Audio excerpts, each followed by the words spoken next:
This video is going to go over everything we've covered so far in Forsaken, from survivors to killers to skins to maps to lore. Sit back, grab some popcorn, do whatever you want. If you want to sleep or work, go ahead and do that as well. And if you haven't subscribed by now, come on, we are trying to hit 100k before the end of July. Noob is a depiction of the iconic Roblox Noob. In the game, he is described as a big snack person at heart with a handful of food items, unbothered, innocuous, and full of joy. Noob is a survivalist and all of his abilities are only useful for himself and can't be used to help other survivors. He has 3 simple abilities: a Bloxy Cola that gives him a slight speed boost, a slight skin potion that makes him impervious to attacks for a short time, and a Ghost Burger that makes him mostly invisible. Noob used to be an outgoing and cheerful Robloxian, although he wasn't very good at making friends. His closest friend was Guest666, but after an unknown incident, they no longer talked to each other.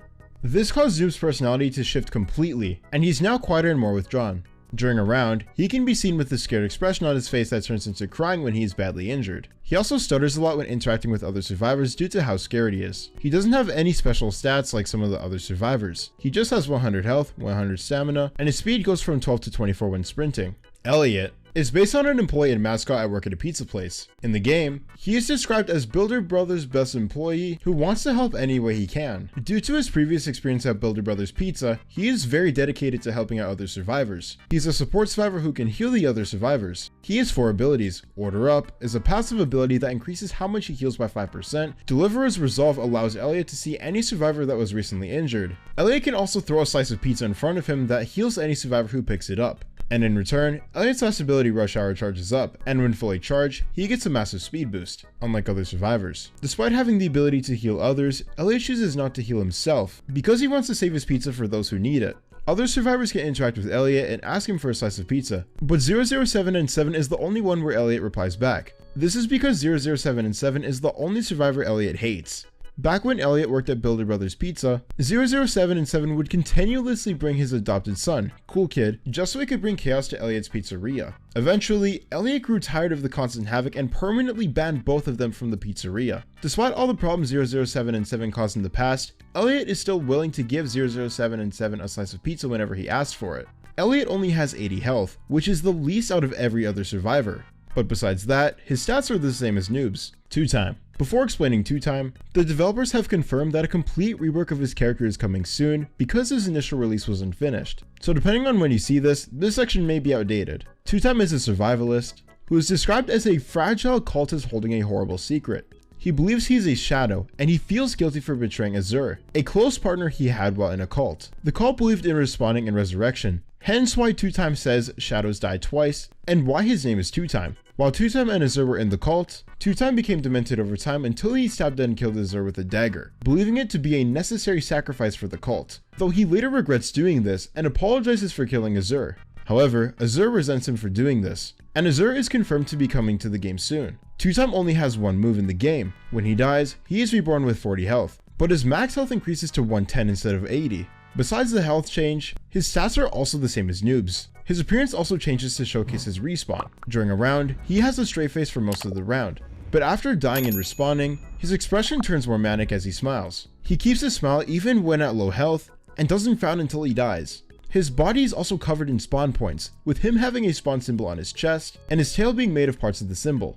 He also grows a pair of wings that are also made from parts of the spawn symbol, and the spawn on the chest glows white upon respawning. 2-time also gives all the other survivors off-putting feelings. Whenever interacting with them, he always tries to bring up his cult. Builderman is based on the actual Roblox CEO, and in the game, he is the boss and creator of Roblox. He is a support survivor who uses his past experiences working at the HQ to help build machines that can help survivors either escape or heal. He only has 2 abilities, but they are very useful. Sentry Construction builds a sentry that slows down and damages the killer, and Dispenser Construction builds a dispenser that heals other survivors around it. The only issue with these is Builderman is vulnerable when building them, and if he is attacked while building, the machines will be destroyed.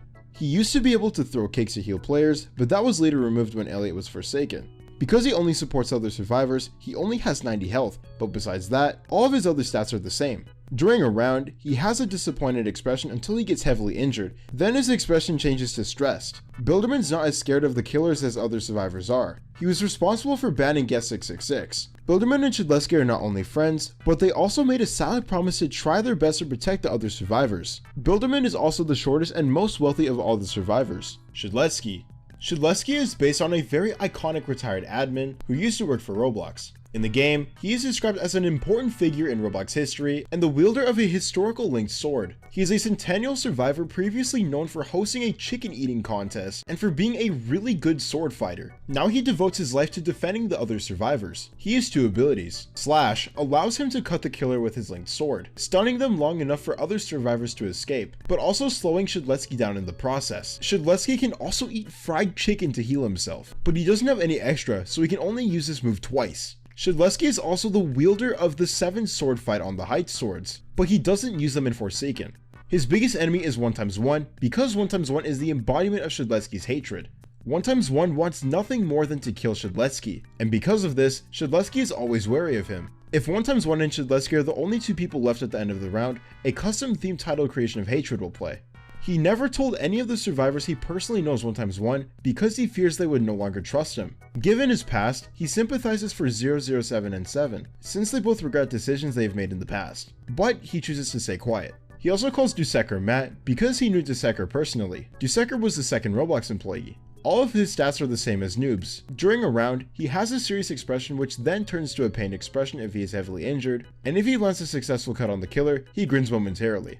007 and 7. 007 and 7 is a survivalist based on an infamous hacker in the Team Kool Kid group. He was responsible for creating the Kool Kid account and the Kool GUI, which he would use to hack popular games like Work at a Pizza Place. In the game, he is described as previously infamous for exploits, but had a change of heart after gaining a son, but because of a series of unfortunate events, he lost him. 007 and 7 was able to bring a small copy of the Kool GUI with him when he was Forsaken. His 3 abilities start off with Clone, which allows him to use his exploits to create a clone of himself that lasts for 10 seconds. Kool GUI allows him to teleport to the survivor spawn location farthest away from him, and Inject allows him to change the movement of his clones. He has the same stats as Noob. In Forsaken lore, 007 and 7 found a baby Kool Kid in a box and adopted him. This led to him retiring from hacking, but his retirement didn't stop his son from causing chaos, mainly at Builder Brothers Pizza, which caused them both to be blacklisted. When interacting with the other survivors, he is very nervous because they all know his past.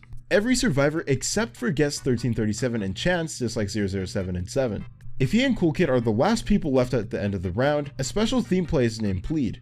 If 007 and 7 is killed by Kool Kid, he may gently lay him down on the ground instead of throwing him. Kool Kid also has custom voice lines when he kills 007 and 7. 007 and 7 is the only survivor to not smile when he emotes, because quote unquote, his mind is elsewhere. The actual person behind 007 and 7 has played Forsaken, but he doesn't understand why people care about 007 and 7 and Kool Kid so much since he hasn't played Roblox in over a decade. Guest 1337. Guest 1337 is a Centennial survivor based on the main character of Oblivious HD's The Last Guest, a well-known animated series. He's a strong and brave warrior who saves innocent lives. He's described in the game as a hardened veteran who has a tendency to sacrifice himself in order to keep those around him safe. He has 4 abilities. Made to Last gives him 15 health, making him 115 health instead of the normal 100. This is the only change in his stats, and like almost every survivor here, they're the same base stats as Noob. Block slows him down, but in return, he gets invincibility, and if the block was successful, he gets a slight speed boost. Charge allows him to dash forward, and if he hits a killer, the killer is knocked back and can't use any abilities for a short time, while Guest 1337 gains invincibility momentarily. With Punch, he can hit the killer to stun them or parry and attack. The lore for Guest 1337 is mostly the same as The Last Guest until the end. In Forsaken lore, instead of faking his death after his sacrifice, he actually does die and ends up in the Forsaken realm. During a round, he has an angry and determined expression on his face, and when heavily injured, it turns into a tired expression. Guest 1337 is very altruistic and will do anything to keep other survivors safe. Like Builderman, Guest 1337 is not as scared of the other killers. He is also one of the strongest survivors in Forsaken, along with Shedletsky. Chance. Chance is a Sentinel survivor and the personification of a gambling addiction. He is also the first and only survivor to be an IRL plushie. Chance has 5 abilities. Unpredictable Fate makes him start the round out with max health from 70 to 90. He can flip a coin, and if it lands on heads, all of his other abilities will charge. But if it's tails, he gets a weakness debuff, and it stacks. Shoot is one of those abilities that the coin can charge. It is a flintlock and has a 25% chance to explode, dealing 45 damage to Chance and disabling the move permanently. It also has a 25% chance to not go off, and the remaining 50% chance stuns any killer that gets shot for 1 to 5 seconds. Another chargeable move is reroll, which changes his max health to a value from 50 to 130. His last move, Hat Fix, resets all his weakness debuffs back to 1 if they were stacked, and removes all the charges on his other abilities, also fixing the flint knock if it was exploded. He starts the round off with a smug expression that quickly changes to a nervous expression if he is below 50% health. Chance is the most unique survivor in the game, with him having a passive and 4 abilities. He is also the only survivor who can willingly change his max health. The variety in his max health also makes him technically the survivor with the lowest and highest max health. In the Forsaken lore, Chance and Eye-Trapped are buddies, and Eye-Trapped is an upcoming killer. The way they became buddies is explained in Chance's lore, but it is currently being remade, so as of now, them being buddies is the only thing confirmed. As to why Eye-Trapped is an upcoming killer, he was the main exploiter behind the 2012 incident and tried to crash the Roblox economy. Dusekkar. Dusekkar is a support survivor based on Matt Dusek, a retired Roblox technical director and chief architect. As mentioned previously, he was the second employee to be hired at Roblox. Not much is known about his personality or any traits in Forsaken. His expressions during a round are also hidden because of the giant pumpkin he has on his head. He has 3 abilities. One of them lets him levitate off the ground to hide the sounds of his footsteps. Spawn Protection allows Dusekkar to cast a protective shield around another survivor for 8 seconds. This shield makes the survivor highly resistant to attacks. Dusekkar can also use his staff to shoot a plasma beam, which will slow him down but also slow down the killer if they are hit. Hitting a survivor with the plasma beam will give them a slight speed boost for 4 seconds. Dusekkar rhymes very often and is very spiritual. Shedletsky is the only survivor to refer to Dusekkar by his first name, but Builderman, despite hiring him, never does.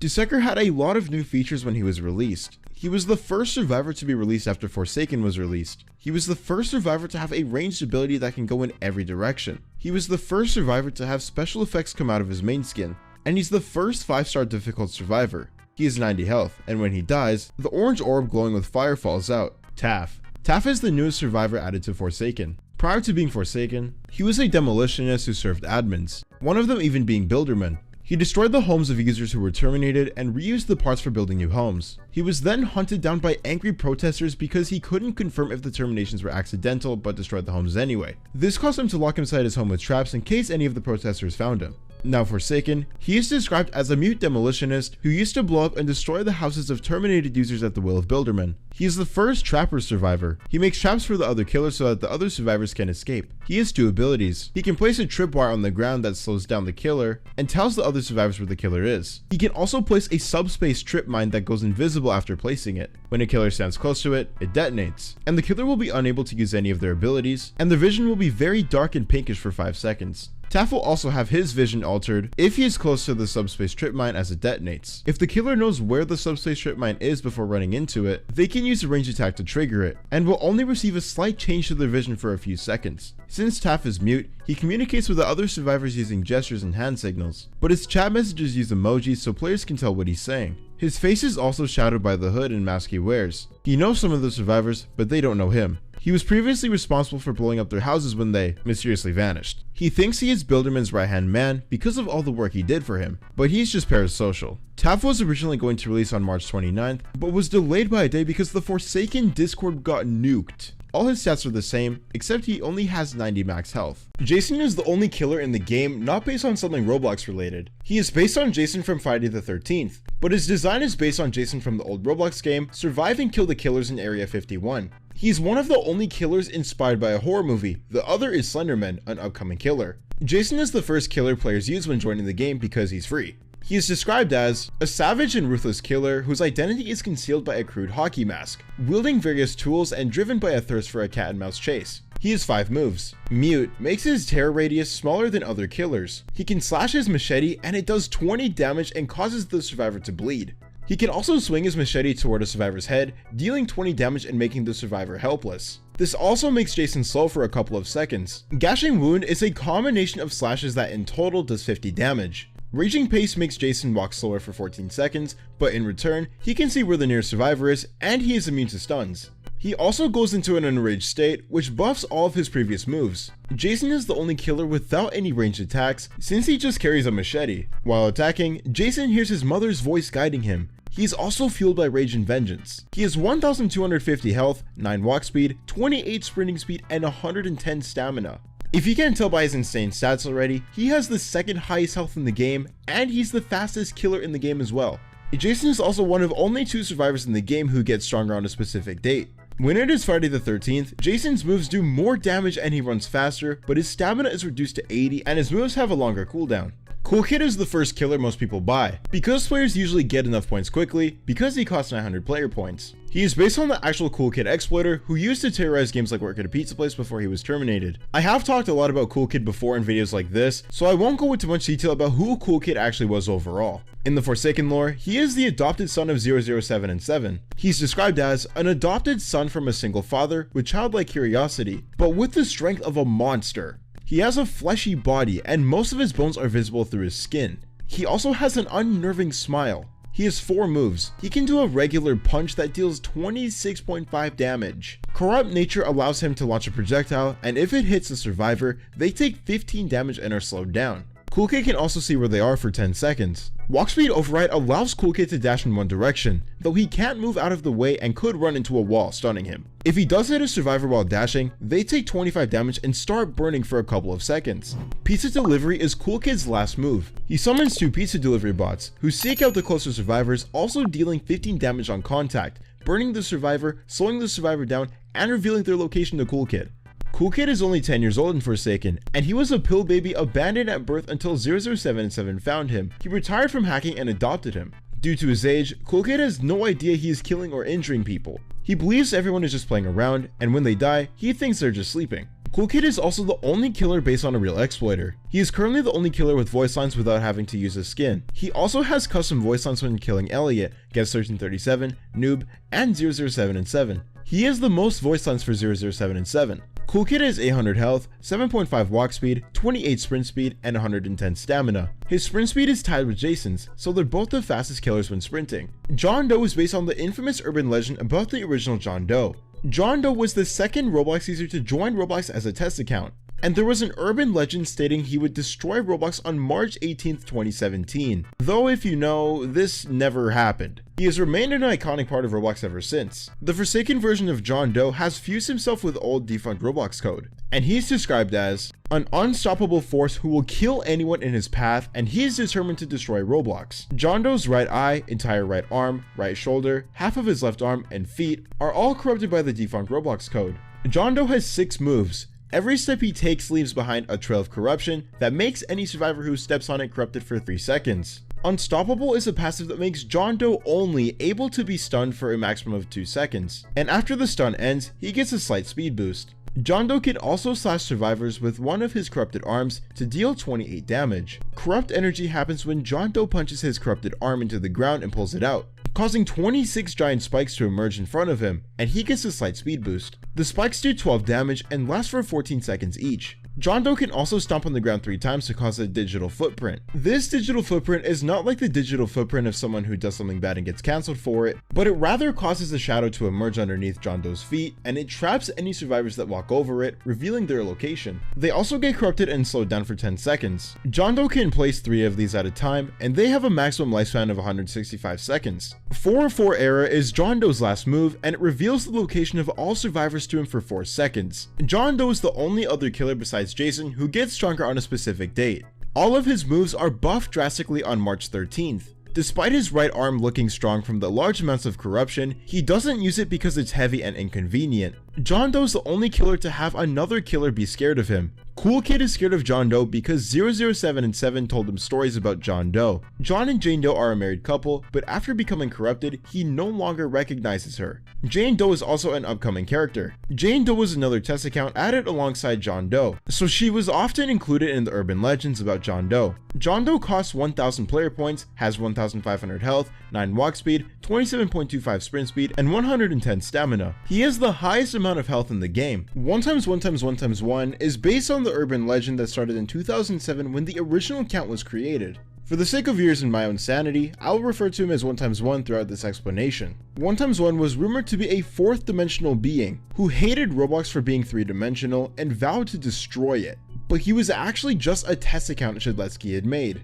In Forsaken, he is known as the personification of all of Shedletsky's malice and negativity. Despite him being created by Shedletsky, he hates Shedletsky more than anything else. If Shedletsky and 1x1 are the only people left during a round, a special theme titled Creation of Hatred will play. Shedletsky is also the person he kills during his intro cutscene. He has 6 moves. Parasitic is a passive that makes any player damaged by him glitched and poisoned. He can swing his sword in front of him, and if it connects with a survivor, it does 20 damage. Mass Infection allows him to wind up both his swords and slash them horizontally, creating a shockwave that lasts 6 seconds and does 35 damage.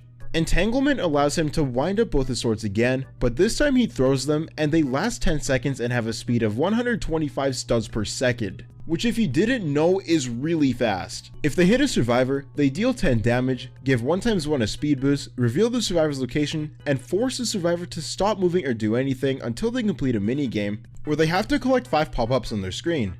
Unstable Eye happens when 1x1 digs into his eye and pulls it out, making him temporarily blind but also revealing the location of all survivors. Rejuvenate the Rotten is his last move. He stabs himself with his swords, and after pulling them out, they resurrect any players he has killed in the form of rotten zombies that serve him. These zombies wander around until they get within 30 studs of another survivor, and then they target them. They deal 14 damage to other players, and they themselves have 10 health. Despite them serving 1x1, he can still kill them, which gives him a slight speed boost. He is the most expensive killer, costing 1,250 player points, and he's also the slowest killer with a walk speed of only 8 and a sprint speed of 27.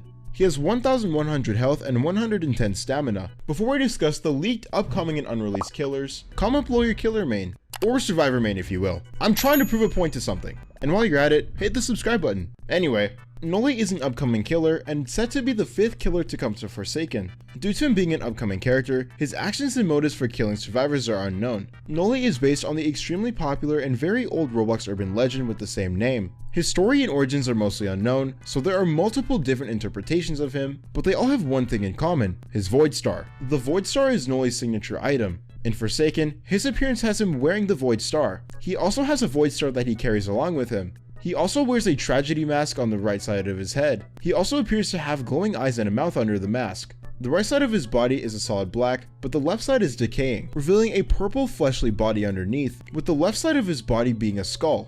He has 5 moves, but keep in mind he hasn't been released at the time of this video, so all of these moves are subject to change. 5th sequence increases Nolly's stamina loss and his stamina gain. He will also always be sprinting, and his stamina can go into the negatives, but doing so will cause his vision to get progressively more black, purple, and jittery. Nolly can also use his Shadow Tendril to stab a survivor and deal damage. Star Driven occurs when Nolly charges his Shadow Tendril and charges forward.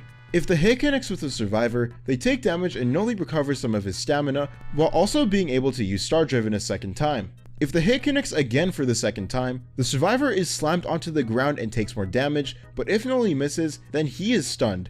Implant is a trap where Nolly places a Void Star trap, and when a survivor walks near it, it explodes. Nolly can also manually detonate it. If he dashes and places the trap on a survivor instead, then he can turn them into a walking bomb. Hallucination is Nolly's last move, and he can give all survivors around him a hallucination that makes the survivors go insane for a short amount of time. Nolly will also have voice lines, being the 2nd killer to get voice lines for their default skin. Nolly's stats are subject to change, but currently he costs 1100 player points, has 1111 health, 35 sprinting speed, and 90 total stamina. Nolly has no walk speed as he only sprints, making him by far the fastest killer in the game. King is an upcoming killer, and he's based on a mini-boss from Combat Initiation. He is a Robloxian powering a giant mech, and his mech has a long golden sword in its left hand and a giant mace in its right. The mech is designed to look like a giant castle. King himself is wearing a red shirt with the sword fight on the heights ring in the middle. He also has a golden crown and a sinister face. Unlike Nolly, none of King's moves have been revealed,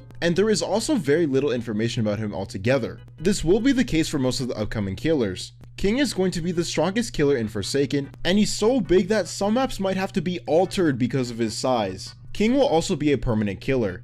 King's stats, though subject to change for right now, are 5000 health, 16 walk speed, 50 sprinting speed, and 25 stamina. Guess666 is an upcoming killer based on the iconic Roblox myth with the same name. The myth states that Guess666 had admin powers in any game he played and could also chat, which normal guests could never do. The myth blew up when Oblivious HD created a series around Guess666, but Forsaken's version deviates from the myth, creating a new story for them. In Forsaken, Guess666 has some resemblance to their origin, but they have red hands, red horns, red feet with the flame effect, a large mane, and a tail. Their body is also more monster-like, with most of their body being replaced with metal parts. They have a red face with a large mouth and eyes. Their face is also animated and can move. Only Guest 666's passive has been revealed so far. Bloodhound causes Guest 666 to get a token every time they kill a player. Getting 3 tokens allows them to start their third move and start a blood hunt. Guest 666 can see the trail of the player with the lowest amount of health, but they are partially blind and their vision has a red tint. All other survivors are invisible except for the target, and the footsteps of survivors who are running linger. While following the target's trail, Guest 666 gains a speed boost and their moves are enhanced. These effects remain shortly after the blood hunt ends. A blood hunt lasts for a maximum of 20 seconds and is extended by 5 seconds every time Guest 666 hits a survivor. Guest 666 will be the tallest survivor in the game, but if you count King's Mech, then they will be the second tallest. Guest 666 and Noob used to be best friends, but due to unfortunate circumstances, they have since parted ways. It has been confirmed that they will have a special theme if Noob is the last survivor standing. They also don't know that Builderman was the one who banned them. They're jealous of Guest 1337 because he can express himself, but Guest 666 can't. Guest 1337 also doesn't view Guest 666 differently for also being a guest. He simply sees them as any other killer. The reason Guest 666 has a monster-like appearance is because of their greed, jealousy, the decisions they made, and the Spectre's influence when they were forsaken. Noob's Noob 666 skin is what Guest would have looked like before their transformation. As for the time of this upload, most of Guest 666's stats are currently unknown. Jeff the Killer is an upcoming killer based on a very popular creepypasta centered around the same person. His motivations for killing people in Forsaken are currently unknown. His appearance in Forsaken is based on Jeff the Killer from surviving Kill the Killers in Area 51. Little is known about his moves, and all of them are subject to change, but he will be a stealth-based killer. He is one of 3 killers in Forsaken that originate from a creepypasta, the other 2 being Slenderman and Sonic EXE, both upcoming killers. He's also the second killer to appear in Surviving Kill the Killers in Area 51, the other being Jason.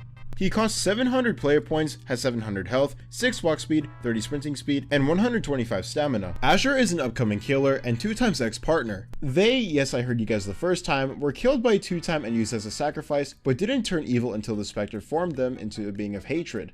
They are a black-skinned Robloxian with a purple torso, 4 black tentacles on their back, purple eyes, a hat that resembled the Blizzaria Warlock hat, a zipper-shaped mouth, and a black spawn emblem on the front of their torso. Prior to being transformed, they had pale skin, black scene hair, dark gray fingerless gloves, a dark gray shirt, dark gray pants, a hat that resembled the gray old wizard hat, and a spawn emblem on their chest. Little is known about their moves, but they will be a trap-based killer. Azure and 2x were part of a cult that believed in respawning, which is why they both have the spawn emblem on their chests. It was this belief that caused 2x to stab and kill Azure. Azure was actually going to be scrapped and replaced with Amara due to Azure's creator leaving the Forsaken team, but this was reverted when the creator came back. Currently, nothing is known about their stats. Sonic EXE is an upcoming killer based on Sonic 2011 from the official Sonic EXE game. In Forsaken, Sonic EXE currently uses his pre-rework moves, and his actual reworked moves haven't been fully confirmed yet, just potential rework moves. His appearance is based on the Sonic from Sonic EXE The Disaster. Sonic EXE was previously named to 2011X, but has now been officially renamed to Sonic EXE, and despite looking different, they're the exact same character. He is most likely going to be the fastest killer in Forsaken, and he's 7.2 studs tall. When he kills a player, blood appears on his gloves and stays there for the rest of the round. He was one of the first killers in the game, but was removed because he was too overpowered, which is why he's getting a rework. His stats used to be 400 player points, 900 health, 8.5 walk speed, 34 sprinting speed, and 120 stamina. This also includes all 4 killers in Forsaken who appeared in Survive and Kill the Killers in Area 51, with all the killers being Jason, Slenderman, Jeff the Killer, and Sonic EXE. Doombringer is an upcoming killer based on the Roblox employee Mr. Doombringer. He joined the Roblox team in the summer of 2013, and he worked as a super moderator. On January 16, 2025, he stated he was now a senior software engineer at Roblox. In Forsaken, he is a former super moderator who fell from grace due to his false sense of justice. His appearance is mostly based on the Roblox employee, as he wears a bucket hat helmet with horns, armor on his chest and feet, gloves, a cloak, chains wrapped around his body, and a name tag on his chest that says Doom written in blue. He also wields a large red band hammer covered in spikes. Doombringer will be able to jail other survivors, forcing them inside a cage. Other survivors can try and free the jailed survivor, but if Doombringer is near them, then the jailed survivor will relocate to somewhere else on the map. If Doombringer manages to jail all survivors, then the match is over, and if there is one more survivor left at the end of the match, Doombringer can't jail them. That is currently the only known move Doombringer has. Before his fall from grace, he used to work with Builderman and Shedletsky at Roblox. He is also the 4th killer to be based on a real Roblox account, the other 3 being Kool Kid, John Doe, and 1x1.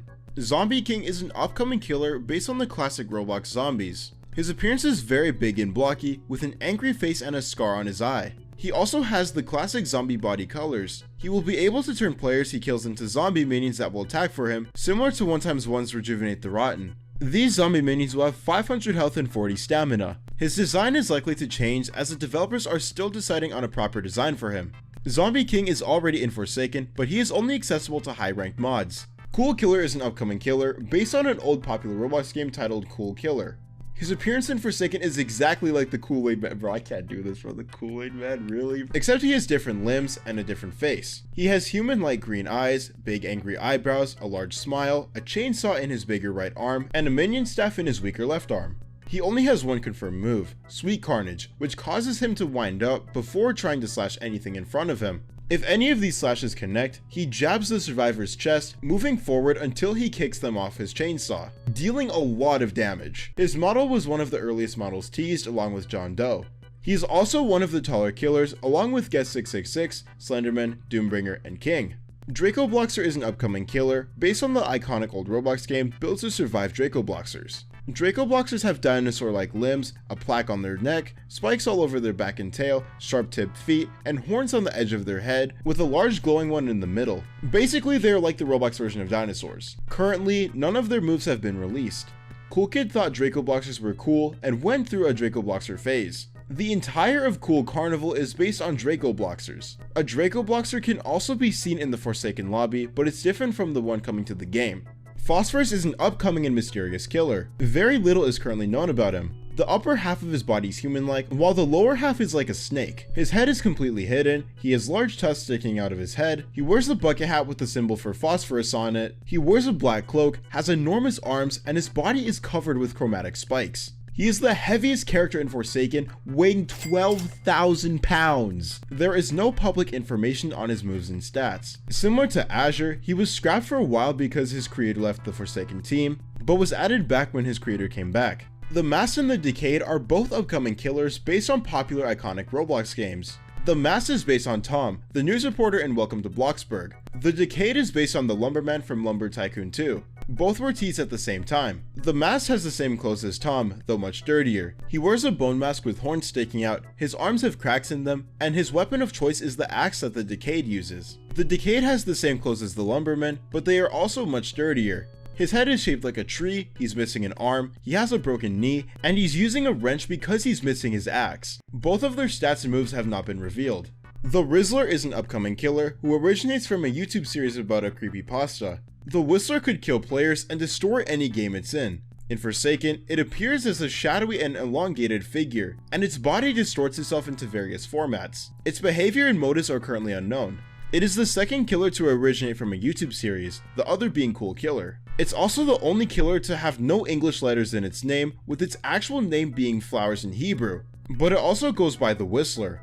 It had its own theme for when there was only one survivor left, but it was scrapped due to the composer leaving the Forsaken team. The Whistler has no opinion on or about anything, and it has no emotions. Its stats and moves have not been revealed, but it's speculated to be able to punish Sentinel-type survivors. Noob.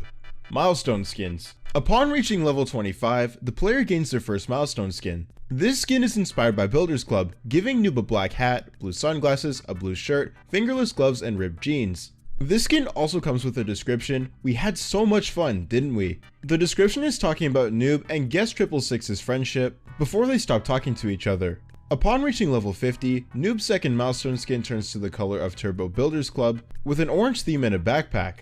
It also comes with a new description, but I couldn't bear to look at you anymore. This ties back to when Noob and Guest 666 officially stopped talking. It was because of Guest 666's greed and jealousy. Level 75 themes Noob's skin around outrageous Builders Club, making their outfit black and yellow, and they also acquire a sword pack on their back and a bandana. And the description now says, met new people in the end, but showcasing Noob trying to move on with their life. Reaching level 100 changes Noob's skin completely. They now have a guest hoodie, the same bandana, the backpack and sword pack, a red and white hat with a red crown on top of it, red headphones, and red shutter shades. The final description says, "In the back of my mind, you're still there." Even long after they've cut ties, Noob still thinks about their old friend. The icon showcasing the skin also has guest 666 walking next to Noob. Special and seasonal skins. When the player buys the VIP Game Pass, they get an exclusive Noob skin. This skin gives Noob a crown that emits sparkles, a left shoulder pad, a royal cloak, and the word VIP on their torso. And a small smile because you're better than all the other broke Noob players who couldn't afford VIP. During the 2024 Christmas event, Noob got a limited time elf skin that costed 750 player points. It's just Noob wearing elf clothes, that's about it. No lore description like the milestone skins, unfortunately. The description instead was, he's about to go back to the North Pole. Given the small amount of players who still use Noob and the fact that there's much better skins to choose, you likely won't ever see someone using this. Regular skins. Inverted just inverts Noob's color palette to orange, blue, and brown with a white face. They're also frowning more than usual, probably because being inverted isn't a good feeling. Their dialogue is also backwards, and the skin costs 200 player points. Trapped gives Noob's body a 3D effect, with a smaller version trapped in their torso. It was created as a reference to old 3D shirts Roblox players would wear to troll others. The description further proves this by saying, 3D shirt, real, no fake working. Also, it costs 250 player points. Fancy makes Noob have on a fancy suit. They have a blue top hat with a white stripe, a blue tuxedo with a white shirt and yellow bow tie, green pants, and black boots. The description is Noob asking the survivors if they want a ghost burger. Fancy a ghost burger on this fine evening? Really inconvenient since Forsaken seems to be perpetually night. The image also shows them in a fancy diner with a very serious looking servant in a suit and fedora walking behind them. The skin costs 300 player points. Also costing 300 player points, Caddy is Noob with an orange torso, light blue legs, and a smug smile. Caddy is a different version of Noob who was inspired by one of the first custom avatars whose player name was Caddy. In the image behind Caddy is 6 other classic Noob skins. Combat Dummy is the result of Noob being transferred over into Item Asylum and being turned into a combat dummy. Their skin is white, they have a black torso, black pants, and their shirt says Certified Combat Dummy. Noob also has mad eyebrows, and their description is, "Get over here and fight me." Ironic coming from someone who doesn't have a single ability to fight off the killer. Also, it costs 400 player points. Newbie is yet again the result of Noob being transferred into another game. This time it's Get Another Snack at 3 AM, and it also costs 400 player points. This skin gives Noob a backwards blue cap that covers their eyes, and words on their torso that say Newbie. This is also the first skin so far to actually change the visual of Noob's regular moves. Their Bloxy Cola is replaced with a Witch's Brew, Slate Skin Potion is replaced with toothpaste, and Ghost Burger is replaced with a ghostly white version of chips. Their description is just yummy, eat sword, delicious. Enacon, I really hope I pronounced that right, is a Noob skin based on one of Forsaken's testers with the same name. Noob now has a big head, a yellow torso, and black legs and arms. The skin also has a smiling face on the torso. The description for this one is very inspirational. Enacon. It costs 500 player points. Buttermilk is a skin based on a character from a TikTok about Forsaken. The skin gave Noob brown hair, a slight beard, a brown suit and tie, and brown pants with black shoes. The TikTok involved the skin on a regular base plate with the caption, "I just had a dream where Forsaken added a new character, which was just this guy named Buttermilk." Luckily, their dream became a reality when the skin was released with the description, "I just had a dream." At first when it was released, it was impossible to get, costing 10 million player points, but it has now been lowered to 500. The spiders is Noob in a very unfortunate predicament. They're covered in spiders, and this has caused them to have a custom sobbing face. When they lose 50% of their health, they start crying and don't even smile when emoting. This was created as a reference to the meme of Noob crying with spiders on them, which can be seen in the skin image. The description for this one is very informational.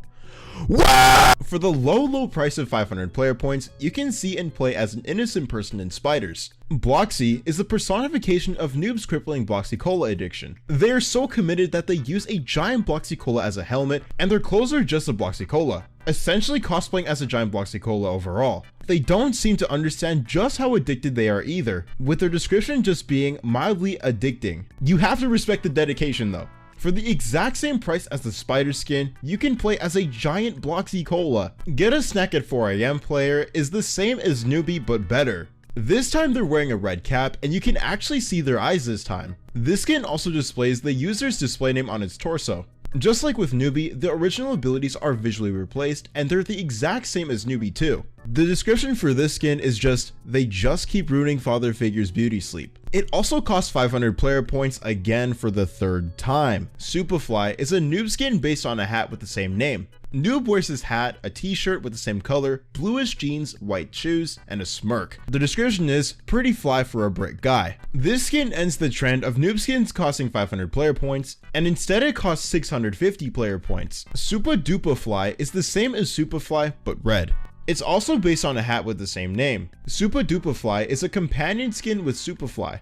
Besides the color, the only change is that Super Duper Fly has a bigger smirk. Their description is, they call me jet plane cause I'm so fly. They also cost 650 player points. Retro is what happens when Noob uses the Wayback Machine and goes to 2005 Roblox. This skin is a retro version of Noob and comes with custom dialogue. Their shirt says Noob, a new player, not someone who killed you. But Retro's description contradicts this. You're wrong. Everyone who kills me is a noob. I'm a hater. This makes a lot of sense because being a hater is a lot more fun. So for 650 player points, you can be a certified hater, if you weren't one already. Party is what Noob looks like when they're at a party. Their party outfit has yellow messy hair with a high bun, blue and black fingerless gloves with bracelets, a blue vest, a green skirt, and mismatched socks. They also love to party, with their description being, let's get this party started right. Guest 666 can also be seen covering their face from the selfie party is taking in the image. The skin costs 700 player points. Token is a skin that turns Noob into the mascot from a popular YouTube channel titled Femtonil. YouTube, it's not the bad substance, it's the YouTuber, and it's spelled with an M, not an N. Many of the faces Token makes are direct references to album covers from Femtonil. Their dialogue is also cut from many Femtonil songs. Token has a sword stabbing through the top of their head, cat ears, a grey torso, white arms with black hands, and grey legs. Their description is also directly from Push Your Temper. You got exactly what you want from me. The skin is also the second most expensive noob skin, costing 900 player points. Noob cosplay makes you, yes, you in your bed on your side watching this Blox Explained video and aren't subscribed yet, a noob. It replaces your own avatar with the color palette of a noob and removes all back accessories. You also have to be wearing either a blocky or girl torso. The description also says they look just like you. With enough creativity, you can basically make your own custom noob skin. The only downside, it costs 1000 player points, making it the most expensive noob skin in the game, for now. Elliot, milestone skins. Upon reaching level 25, Elliot's first milestone skin is unlocked. His shirt becomes a red to yellow gradient with a triangle pattern. He keeps the same black pants, his visor has a flame design, he wears star-shaped glasses, and he gets spike bracelets on his left arm. Unfortunately, unlike Noob, none of Elliot's milestone skins have any lore descriptions or any descriptions at all. Upon reaching level 50, Elliot's pants get a flame design, he gets a star design belt, and a puffed up collar. That's it. What, did you think Elliot would have more considering it's a milestone skin? Too bad. Level 75 gives Elliot's right arm the same spike bracelet as his left arm. He also gets a shooting star necklace and smiles when above 50% HP. He also throws glowing stars instead of pizza slices. Level 100, the big triple digits. Surely this time Elliot's skin would go through a major change. Oh, it's just gold Valkyrie wings on both sides of his visor? And a hologram of a spinning star on his back?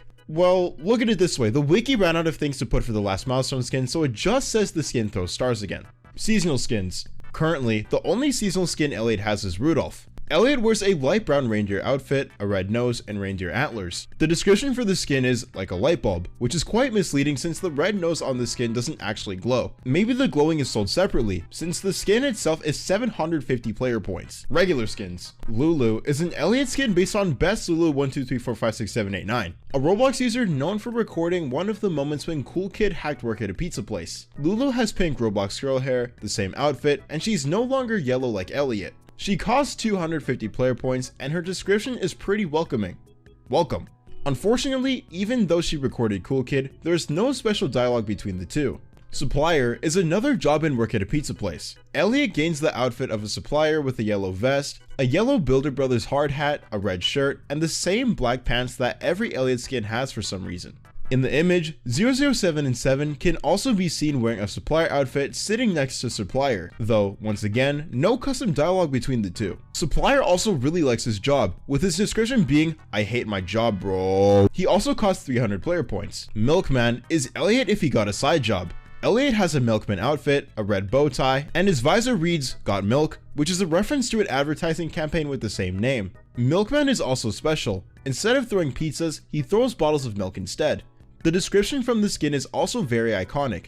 "I am the milkman. My milk is delicious." A quote referencing a very iconic moment from a very iconic game named Psychonauts. Unfortunately, unlike the milkman from Psychonauts, the milk bottle Forsaken milkman throws do not explode. But for 300 player points, we get what we can take. Pizza Man is Elliot but more blocky. His head is a cube, and he's no longer yellow anymore. Also, since his cube head is fat, he can no longer wear his hat. He also has a hammer t-shirt. Pizza Man is a reference to the work at a pizza place comic seen on Roblox memes, an old Twitter account that would post Roblox memes.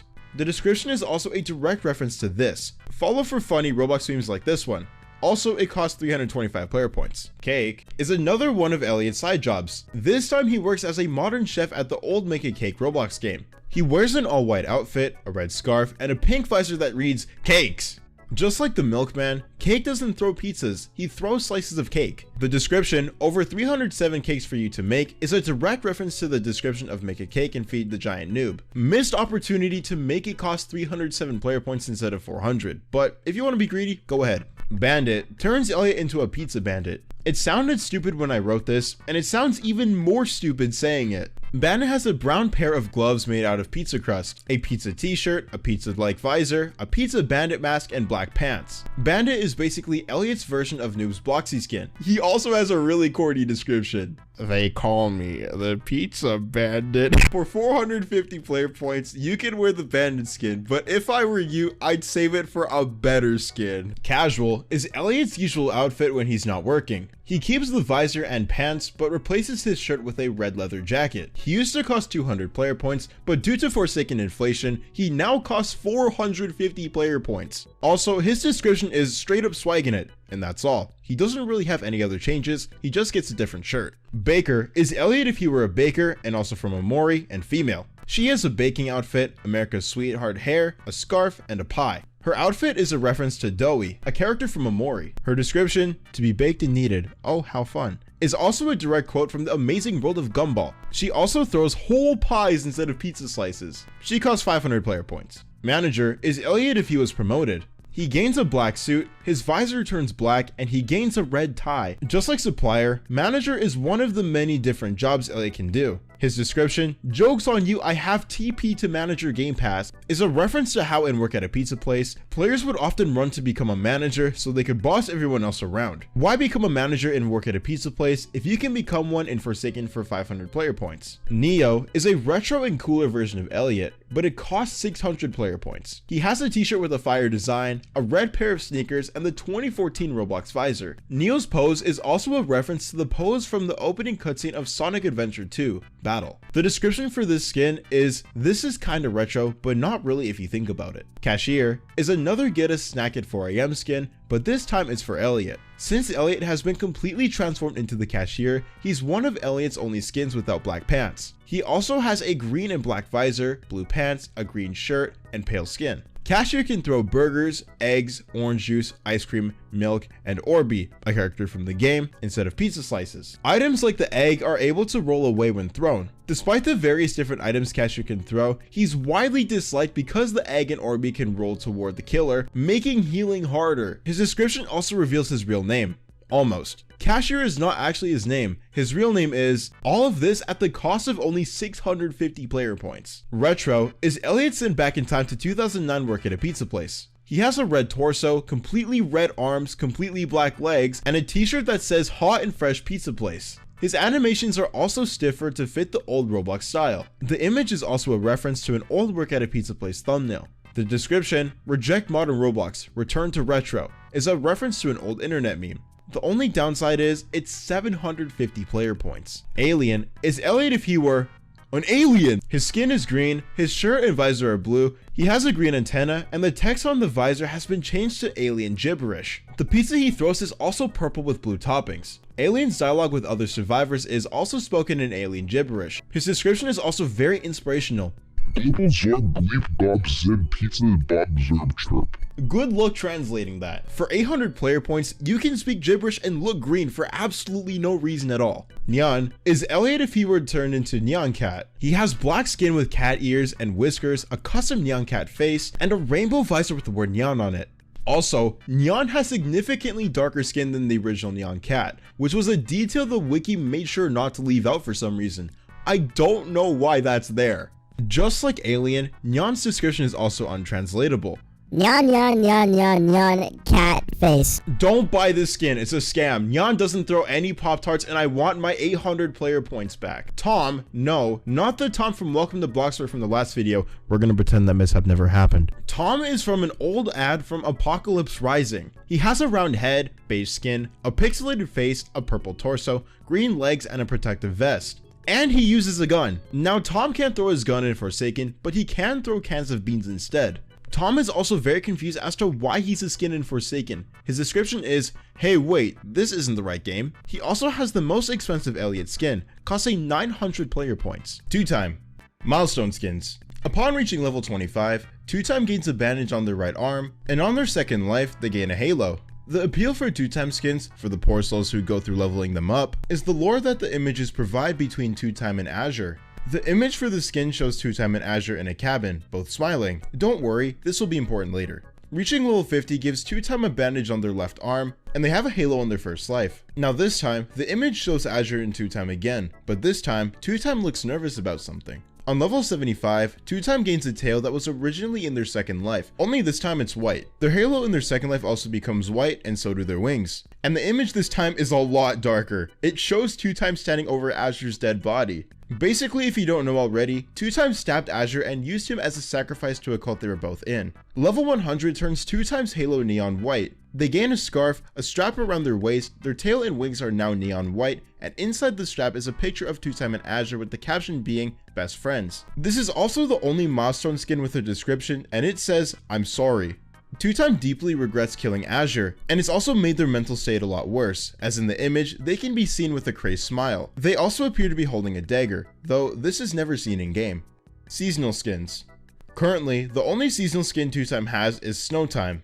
Snowtime looks like a friendly snowman. They've got a black top hat, carrot nose, white skin with a snowy texture, and black gloves. Before going off sale, Snowtime was priced at 750 player points, and their description is those who snow. Regular skins. Bald strikes fear in the hearts of all 2-time cosplayers. It's still 2-time, but bald. It originated from a tweet about Roblox deleting the hair most 2-time cosplayers used, making them all go bald. The image is a reference to a thumbnail from Escape Evil Barbershop Obby, and the description is someone sue the barber dog.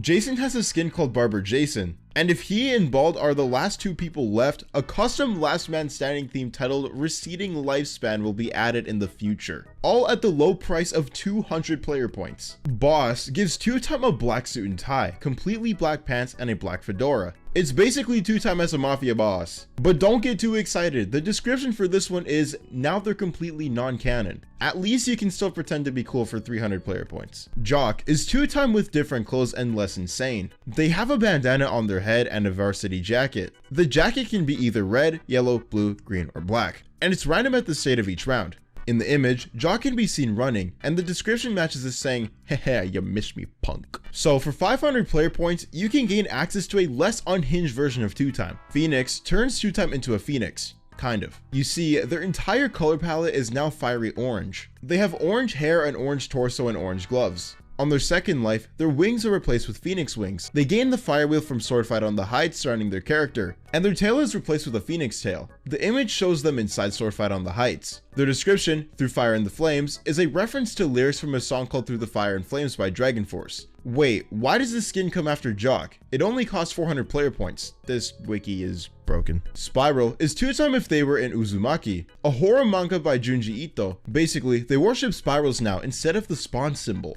They have a bucket hat, a shaded head, and a spiral on their chest. On their second life, their face becomes a spiral, and the spiral on their chest starts glowing white. Not really much to say about their description, it's just swirly, swirly, swirly, swirl. The skin is the opposite of Jock. This time you're paying 600 player points to gain a more unhinged version of 2-time. Kitty Cat transforms 2-time to look like a cat. They have the face of a cat, cat ears, and bells on a string attached to the left side of 2-time's hair. When Kitty Cat enters their second life, they meow and their ears lower in fear. Yeah, instead of 2-time being a cat, it's really just them cosplaying. The skin is a reference to how cats have 9 lives, and 2-time will do anything for more lives. Their description is, not really 9, but 2 lives is close enough. I can confirm after paying 100 player points, you do not get 9 lives. Celeste is really just Madeline, the main protagonist in Celeste, transported over to Forsaken. She has long orange hair, a blue jacket, blue gloves, dark gray pants, and black boots. When she enters her second life, she changes to another character from Celeste,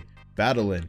Madeline is the culmination of Madeline's negative emotions. Sound familiar? Madeline has the same pants and boots, purple hair, a purple jacket, and light purple skin. She also has the same spawn symbol, wings, and the same tail as 2-time. Just to remind you that this is a 2-time skin. The description for Celeste is, unfortunately they can't double jump in this game. Pretty good skin for 900 player points. You can't even tell the survivor is supposed to be 2-time. Yorick also has no resemblance to 2-time. Yorick is based on an account of the same name, made for the Roblox Halloween event, which was called Yorick's Resting Place. The account was hacked during the 2012 incident and was terminated in May 2021. In Yorick's first life, they have white skin, a skull as a head, a gray shirt robe that stretches down to their legs, a belt, and some ancient text I can't read that also starts at both sides of his shirt and goes down to his legs. When reaching their second life, Yorick's skull glows, and they have an ancient deity shawl, replacing the usual 2-time tail and wings. Yorick's dialogue is also entirely riddles, and their description is, alas poor Yorick. This is the only skin that looks nothing like 2-time. At least Celeste keeps the symbol, wings, and tail for her second life. For 1000 player points, you can get other players' hopes up to immediately crush them when they find out you're just 2-time. Shedletsky. Oh man, this is gonna be a long one. Milestone skins. Level 25 gives Shedletsky a dark blue hoodie, the Mr. Quacker's hat, the text on the back of his shirt becomes distorted, and he wears blue shorts. The skin is a reference to Shedletsky's old avatar on January 1st, 2013. Nothing too crazy yet, but unlike a certain survivor whose name starts with an E, the milestone skins do get better from here. Reaching level 50 gives Shedletsky a black hat that says Silicon Valley, the pirate captain's hat, a brown belt around his waist, a black crown on the left side of his torso, black flip-flops, and the Mr. Quacker's hat from the previous skin on his left shoulder. This hat will be on his left shoulder for the last 2 milestone skins. Just like the previous skin, this skin is a reference to Shedletsky's old avatar, but this time from February 22 to 27, 2013. Level 75, aka Milestone 3, gives Shedletsky a red cloak with an orange spike pattern, a small pouch on his waist, the pirate captain's hat is now on his back, and he has the black iron crown of ponage on his head. Just like the Mr. Quacker's hat, the pirate captain's hat will also appear in the Milestone 4 skin. This skin is a reference to Shedletsky's old avatar from February 28th to September 9th, 2014. If you hadn't noticed, Shedletsky has a lot of different avatars. Milestone 4, level 100, the big triple digits gives Shedletsky the same black iron crown of ponage, the Dominus Imperius slid back like a hoodie behind his head, a blue and white shirt with black marks on it, same for the pants, a white cape, and his sword turns into the Illumina, one of the many swords in Swordfight on the Heights.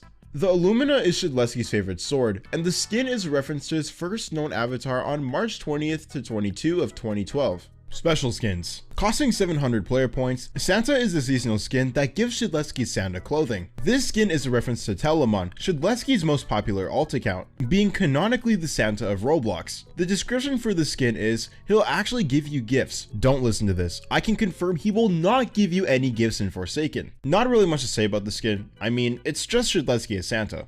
Harry Twinkle 2929 is a seasonal skin based on a Doomspire Brick Battle rap video that turned into a popular meme. Harry Twinkle 2929 has the appearance of a regular Xbox account, the only difference being that he has a skull with green eyes as a t-shirt. The skin was released on April 1st and cost 10,000 player points, but it has since been lowered to 5,000. A remix of the rap video is used as the music for the Brick Battler emote. The actual Harry Twinkle 2929 has played Forsaken, and they're in the official Forsaken group. The description of the skin is a reference to the lyrics in the rap video, Feel the Power. The Guide is an achievement skin based on the guide from Flood Escape, an old and iconic game by Crazy Blocks. Currently, Shedletsky and Chance are the only survivors in the game with achievement skins. You can obtain it by beating Classic Canyon, Normal, and Flood Escape too. The guide in Forsaken is basically copy-pasted from Flood Escape. He has a midnight blue sparkle time fedora, midnight blue shaggy, a midnight blue suit with a yellow tie, and midnight blue pants. He used a flood sword instead of Shedletsky's regular sword, and he's always smiling. His description is, "It's flooding, man, we gotta escape." Wait. Awesome Ninja is an achievement skin achieved by unlocking all the other ninja skins in Forsaken, which in total is 1500 player points. This skin is a reference to the battle armor of awesomeness items. Awesome Ninja has a ninja mask of awesomeness, and the rest of his outfit matches the same theme and pattern with Japanese words scattered around the whole outfit I'm too lazy to translate. Awesome Ninja also uses a fiery orange sword, and his description is, "The awesomeness and highest ranking ninja in all of the dojo." Modern is based entirely on the actual Shedletsky's current avatar. He no longer has his hair, gets a crown, and an oil barrel on his back. I agree with the description on this one. This one's not as cool as the other one. I can see why it costs 200 player points. It's just Shedletsky with a crown and without hair. My scriptwriter can't even stretch this to at least 100 words. Fencer turns Shedletsky into, you guessed it, a fencer. Shedletsky gains a fencing outfit, a rapier sticking out of his head, and he doesn't even use a fencing sword when using his slash attack. And it's not like he can't just pull the sword out of his head because, as the description says,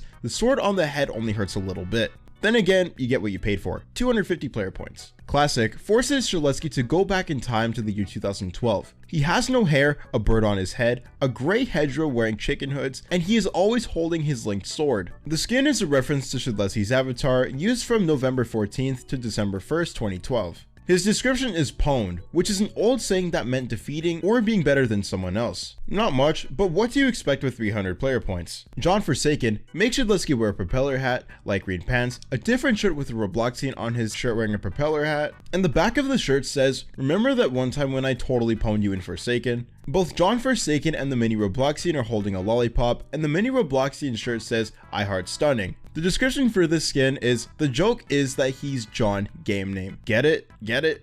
Also, it costs 350 player points. Hey, don't get mad at me for lack of information, this skin is boring. Whales is a skin based on Shedletsky's old Roblox game titled Nuke the Whales. How does someone even come up with that idea? Anyways, the skin gives Shedletsky a blue beanie, a sweater with the game's logo on the front, black pants, and brown shoes. Unfortunately, his sword is not replaced with a nuke, even though that would get rid of the killers pretty easily, alongside with everyone else on the map. His description is, "I may or may not have nuked a few whales earlier." Yeah, he's not a good person. Pretty cheap though, it only costs 400 player points. Chicken gives Shedletsky a yellow chicken suit with wings and a hood. This skin is a reference to Shedletsky's odd obsession with chickens. Either that, or he's following the trend of cosplaying as your addiction, like Bloxy and Bandit. His definition is, I think Shedletsky might be just a little unhinged. 400 player points to dress up as a chicken. And no, he does not use a rubber chicken as a sword. Chef gives Shedletsky a chef outfit. Duh. No point going over the outfit, you know what a chef is. So he gets a chef hat, a belt with salt and pepper shakers on the front,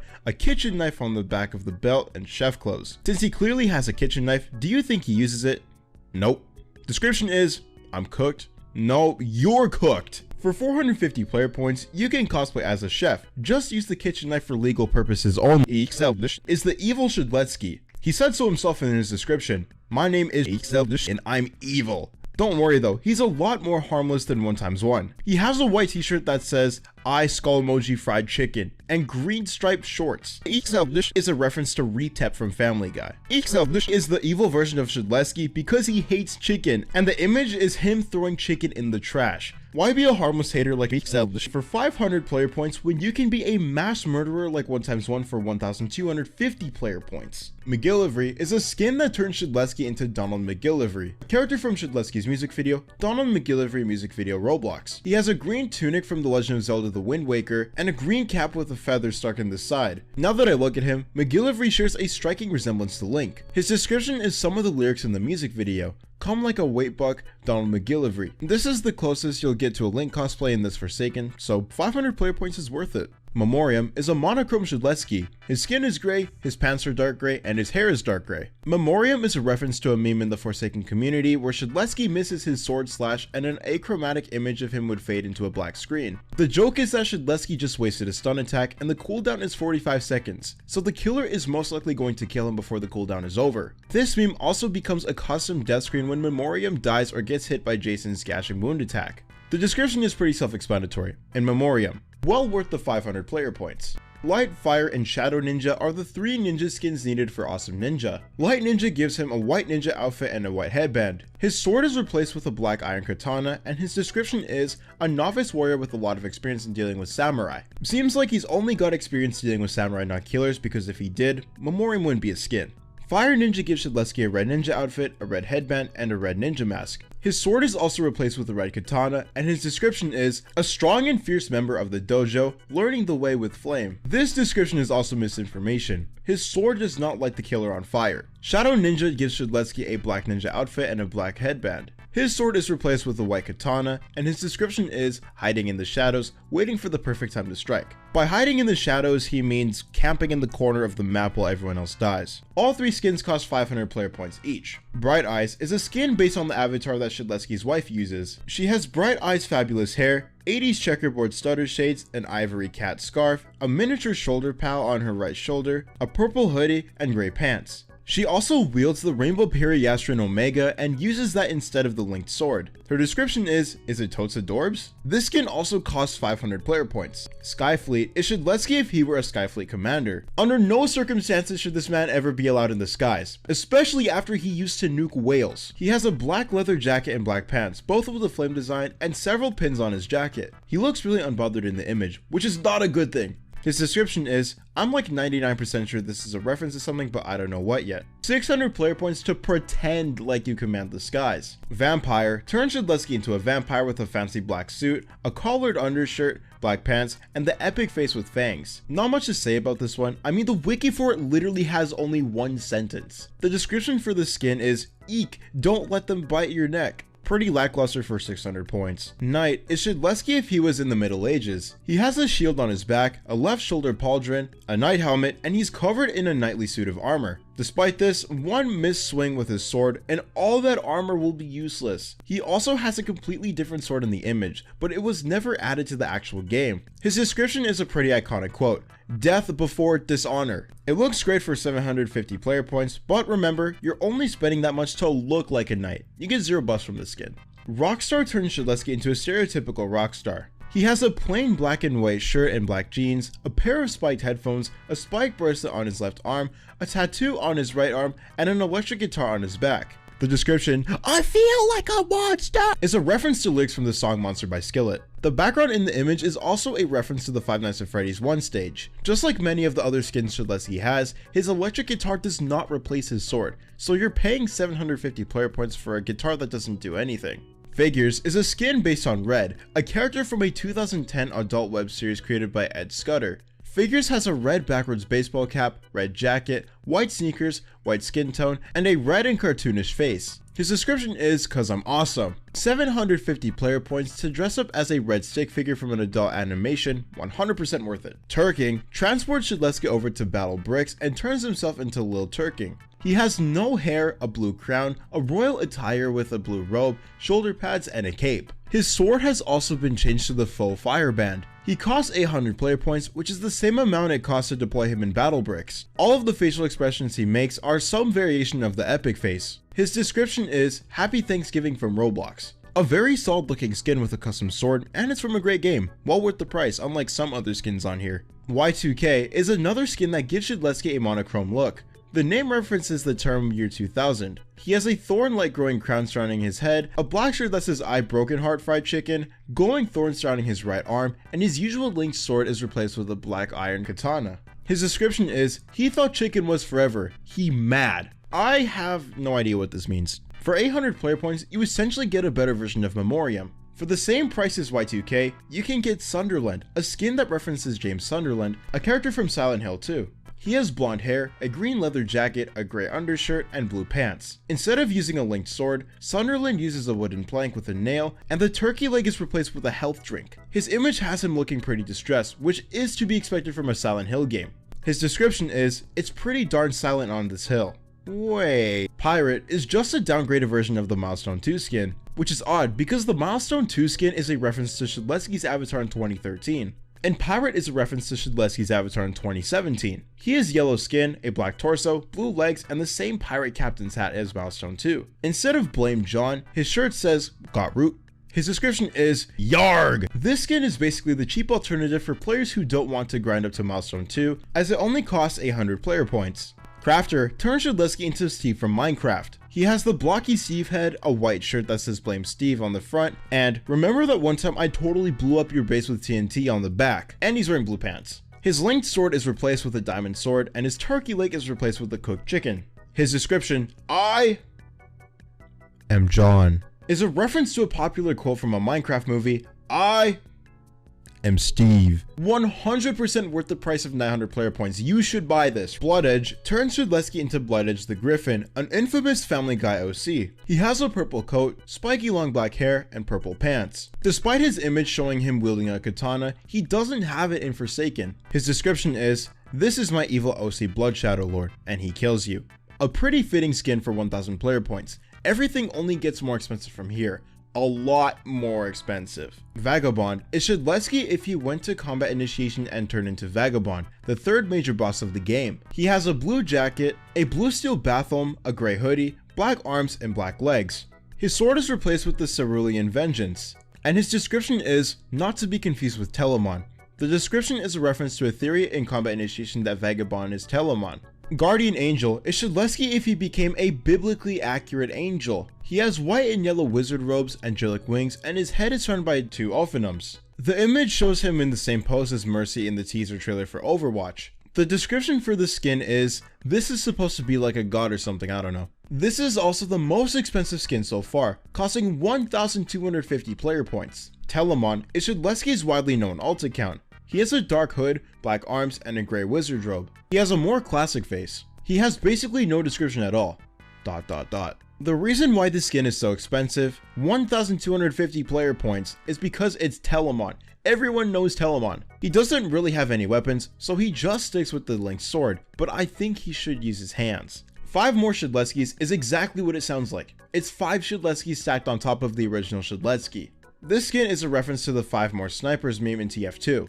Even though the skin looks really cool, it could very easily give away your location since, you're 5 times taller than every other survivor, so crouching behind something is basically useless. The skin costs 3000 player points because Shedletsky by himself is 500 player points and now there are 5 more of him. The description is, "Forsaken players, we hear you, in regards to Noob being underpowered." I don't know what they are talking about. Noob is perfectly fine as long as you know what you're doing. Finally, Golden, the last Shedletsky skin as of making this video. Golden has gold and black robes, the Dominus Aureus, a golden crown, a shadow over his eyes, and a powerful golden aura around his head. His sword is replaced with a golden frying pan, an iconic item from TF2, and his turkey leg is now golden and sparkly. Golden is a part of the Golden series of skins, which are skins that are incredibly hard to get. His description is, "Imbued with an ancient power," and he costs an insane 100,000 player points. If you see anyone with this skin, ask them how many hours they have in Forsaken. Builderman.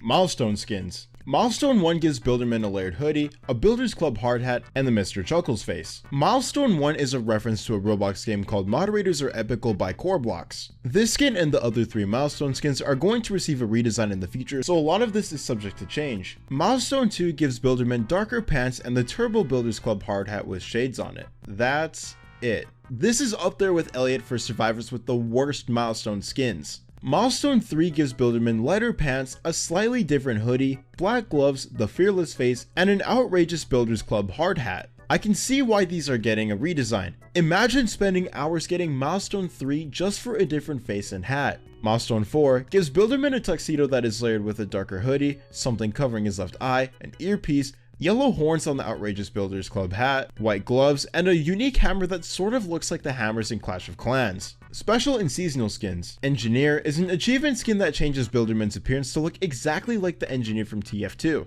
To get the achievement, you need to build a dispenser and have it remain without being destroyed for 120 seconds. The colors of Engineer's clothes are red and blue and are randomized at the start of every round. Engineer also has custom voice lines from the TF2 engineer whenever he builds something, a building gets destroyed, or he gets afflicted with burning. Before the Dusekkar update, Engineer was the only Builderman skin that alerted him when his sentry or dispenser was destroyed by a killer. But since the update, this has become a default in all Builderman skins. The description, Engineer Gaming, is a reference to a TF2 meme about the engineer. Festive is a skin that wraps Builderman's head, torso, and hard hat in festive lights. He also gets a festive red bow on his hard hat, and the lights around the hard hat are a reference to TF2 Engineer's Industrial Festivizer hat. His description is, can build sentries and healing stations. Can't set up Christmas lights. Festive costs 200 player points. Pretty cheap to be a walking Christmas tree.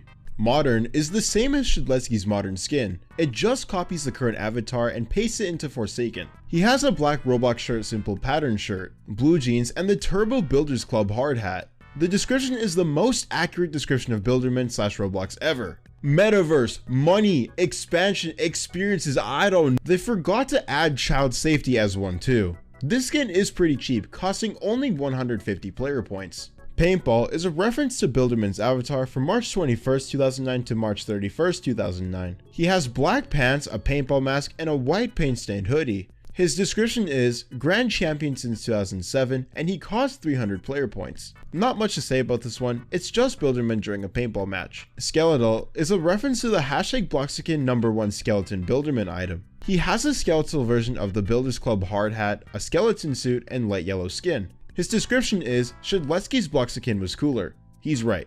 Not great, but that's what you get for buying an item that only costs 350 player points. Party is what Builderman is like at parties. He has a white hat with the text Happy Birthday written on it, a white hoodie, the full 2016 Roblox logo on his right arm, a mini 2016 Roblox logo on the left side of his chest, black pants, black shoes, and a white gift with question marks wrapped with ribbons on his back. He also has a unique hammer.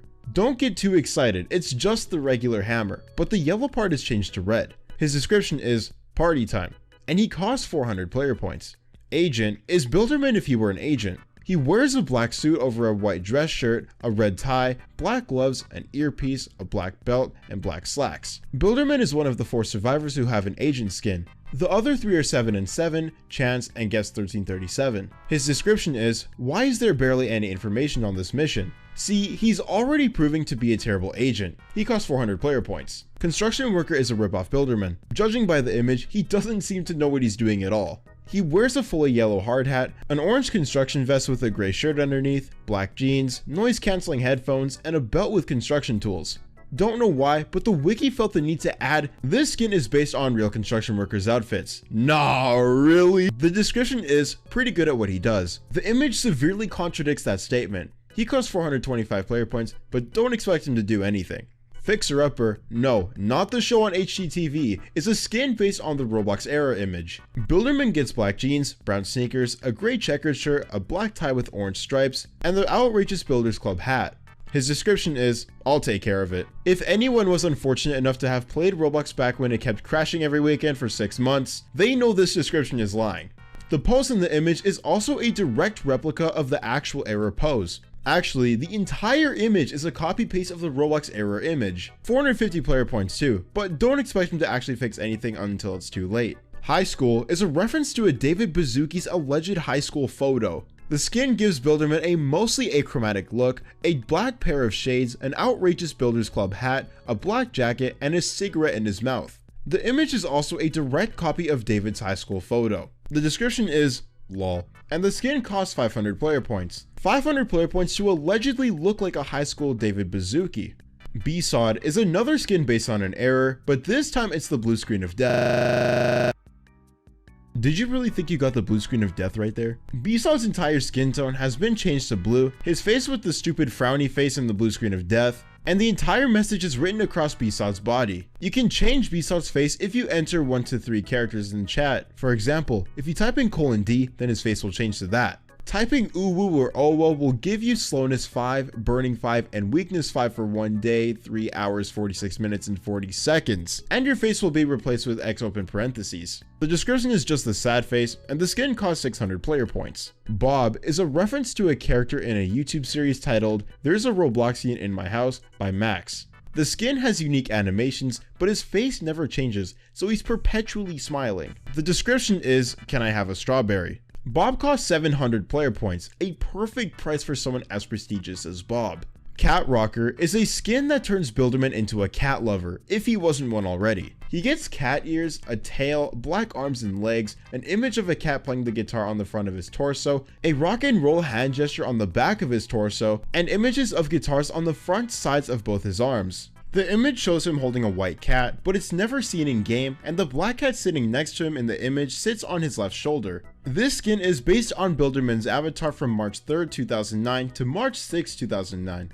Cat Rocker has unique animations, audio, and messages. His description is, that's one style in cat, and he costs 800 player points. Retro is Builderman from 2007 to 2008. Retro has the regular Builders Club hard hat, an orange torso with an image of a wrench on the front, black arms, and black legs. Just like Cat Rocker, this skin also has unique animations, audio, and messages. He also has unique faces. His description is, I'm from 2008. Join date is 2020. It's a reference to how players would make their avatars look old and pretend like they joined a long time ago for bragging rights. This skin also costs 800 player points. Oh No's turns Builderman into Oh No's, which was something that appeared on the maintenance page from summer 2008 to November 13, 2013. Oh No's has a black sign sticking out the top of his head that says Oh No's. He has a yellow head, red torso, black arms, and black legs. Like Retro, Onos has unique animations, audio, faces, and messages. His description is, I think I got a hurdy. I have no idea what that means. This skin costs 1000 player points. Punk is yet another skin based on an old Builderman avatar. This time it's from July 3rd, 2009 to August 2009. Punk has spiky headphones, a shattered guitar on his back that he probably broke on purpose, a t-shirt with an image of a man playing a guitar, dark gray pants, white shoes, and a different face. Just like the last 3 skins, he has unique animations, audio, faces, and messages. Luckily, I'm pretty sure this is the last skin that's going to force me to say this. His description is, should have been a rock star.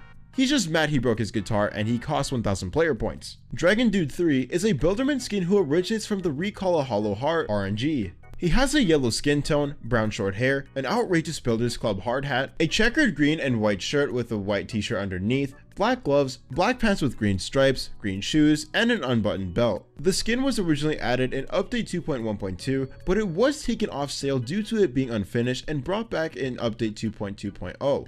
Dragon Dude 3 is the first Builderman skin to be introduced with a custom turret appearance. His sentries are yellow, but there's a bug where the sentry and dispenser don't have animations while being built. Some of Dragon Dude 3's dialogue are references to quotes Jeremy Scout said in TF2. His description is, what else can an editor say about himself? And the skin costs 1250 player points. Mad Scientist Rat turns Builderman into a giant rat that wears a lab coat. The back of the coat says Louis, which stands for lots of unique intelligent extraterrestrials. They have a blue glove on their right hand, a red glove on their left hand, goggles resting on top of their head, and a small white hard hat, so you know this is still Builderman. They have a custom hammer and sentry texture.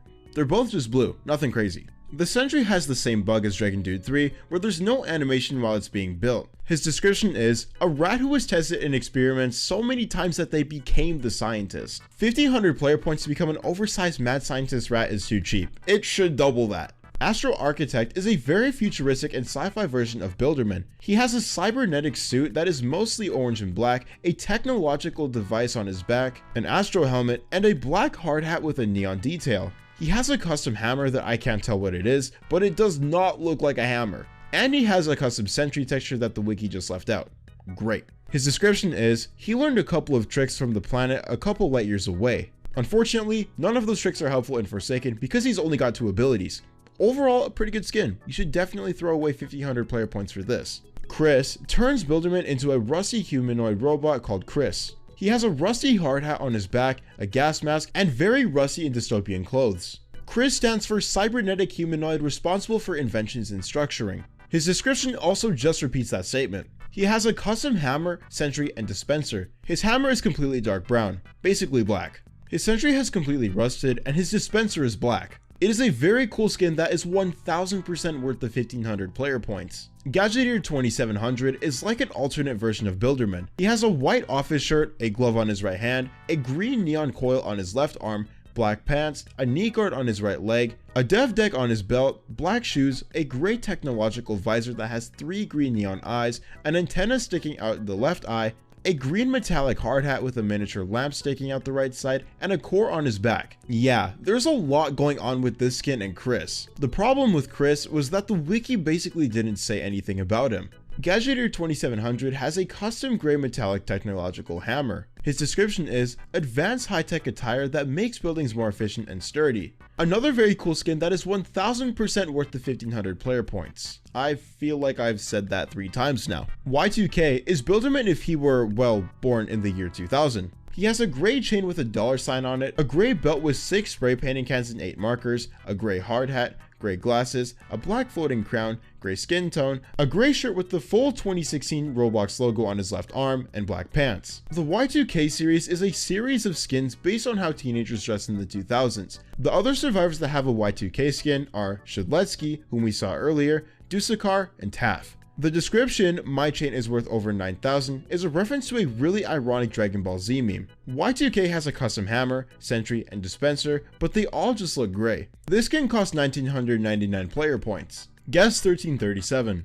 Milestone skins. None of Guess milestone skins have been made yet, as they are currently in the modeling phase as of making this video. Special and seasonal skins. Ultra Kill is an achievement skin that changes Guest's outfit to be more like V1, the protagonist of Ultra Kill.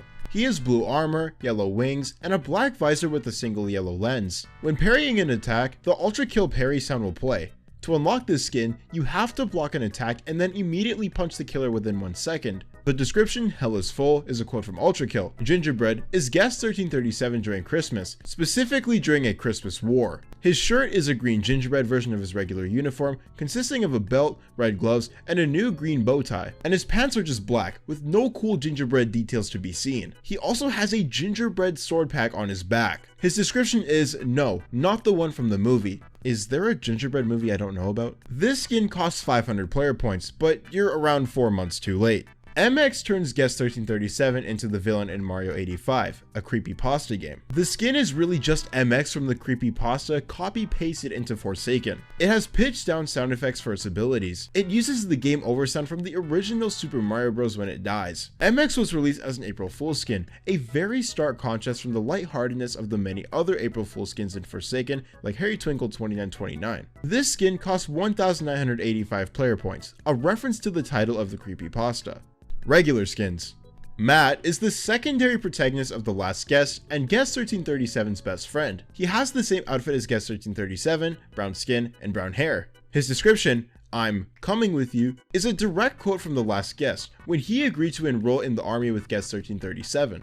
He's pretty cheap too, only costing 200 player points. Scoutmaster is Guest 1337 if he were a scout leader. He has a brown camping hat, a light tan brown jacket, black pants, and a red scarf tied around his neck. Not much to say for this one because the wiki sure isn't helping. His description is, "What a charitable guy," and he costs 350 player points. Modern is what guests look like nowadays.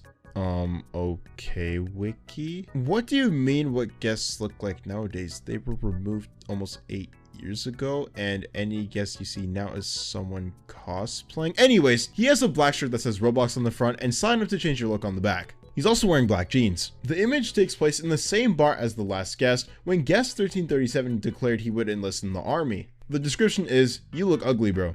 I agree, just make an account, it's not that hard. At least it only costs 350 player points. Agent, the second skin to be part of the Agent series in this video. He has a black suit with a white undershirt and a red tie, black gloves, black pants, and an earpiece. That's it. That's all the wiki says. 1 sentence. The description is, "Understood, we'll have it completed." See, Builderman? That's how you accept a mission instead of complaining. This skin costs 400 player points. Camo replaces Guest 1337's original uniform with the camouflage version. He also gets a beret hat. Again, that's all the wiki says. The description is, "They can't see you if you can't see them.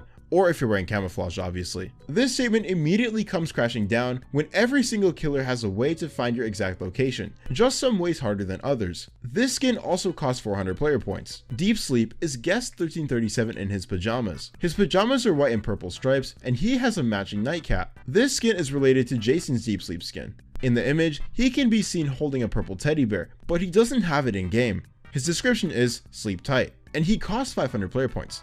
I swear these skin summaries are getting shorter. Hospital Patient is a skin based on a scene in episode 3 of The Last Guest when guest 1337 was in the hospital. He's wearing a light blue hospital patient uniform and a white bandage on his left knee. His description is, ooh, dang dude, that one must have hurt a lot. I feel like that's a reference to something. He costs 500 player points, a little much to just look like a hospital patient. I genuinely can't think of anything else to put here.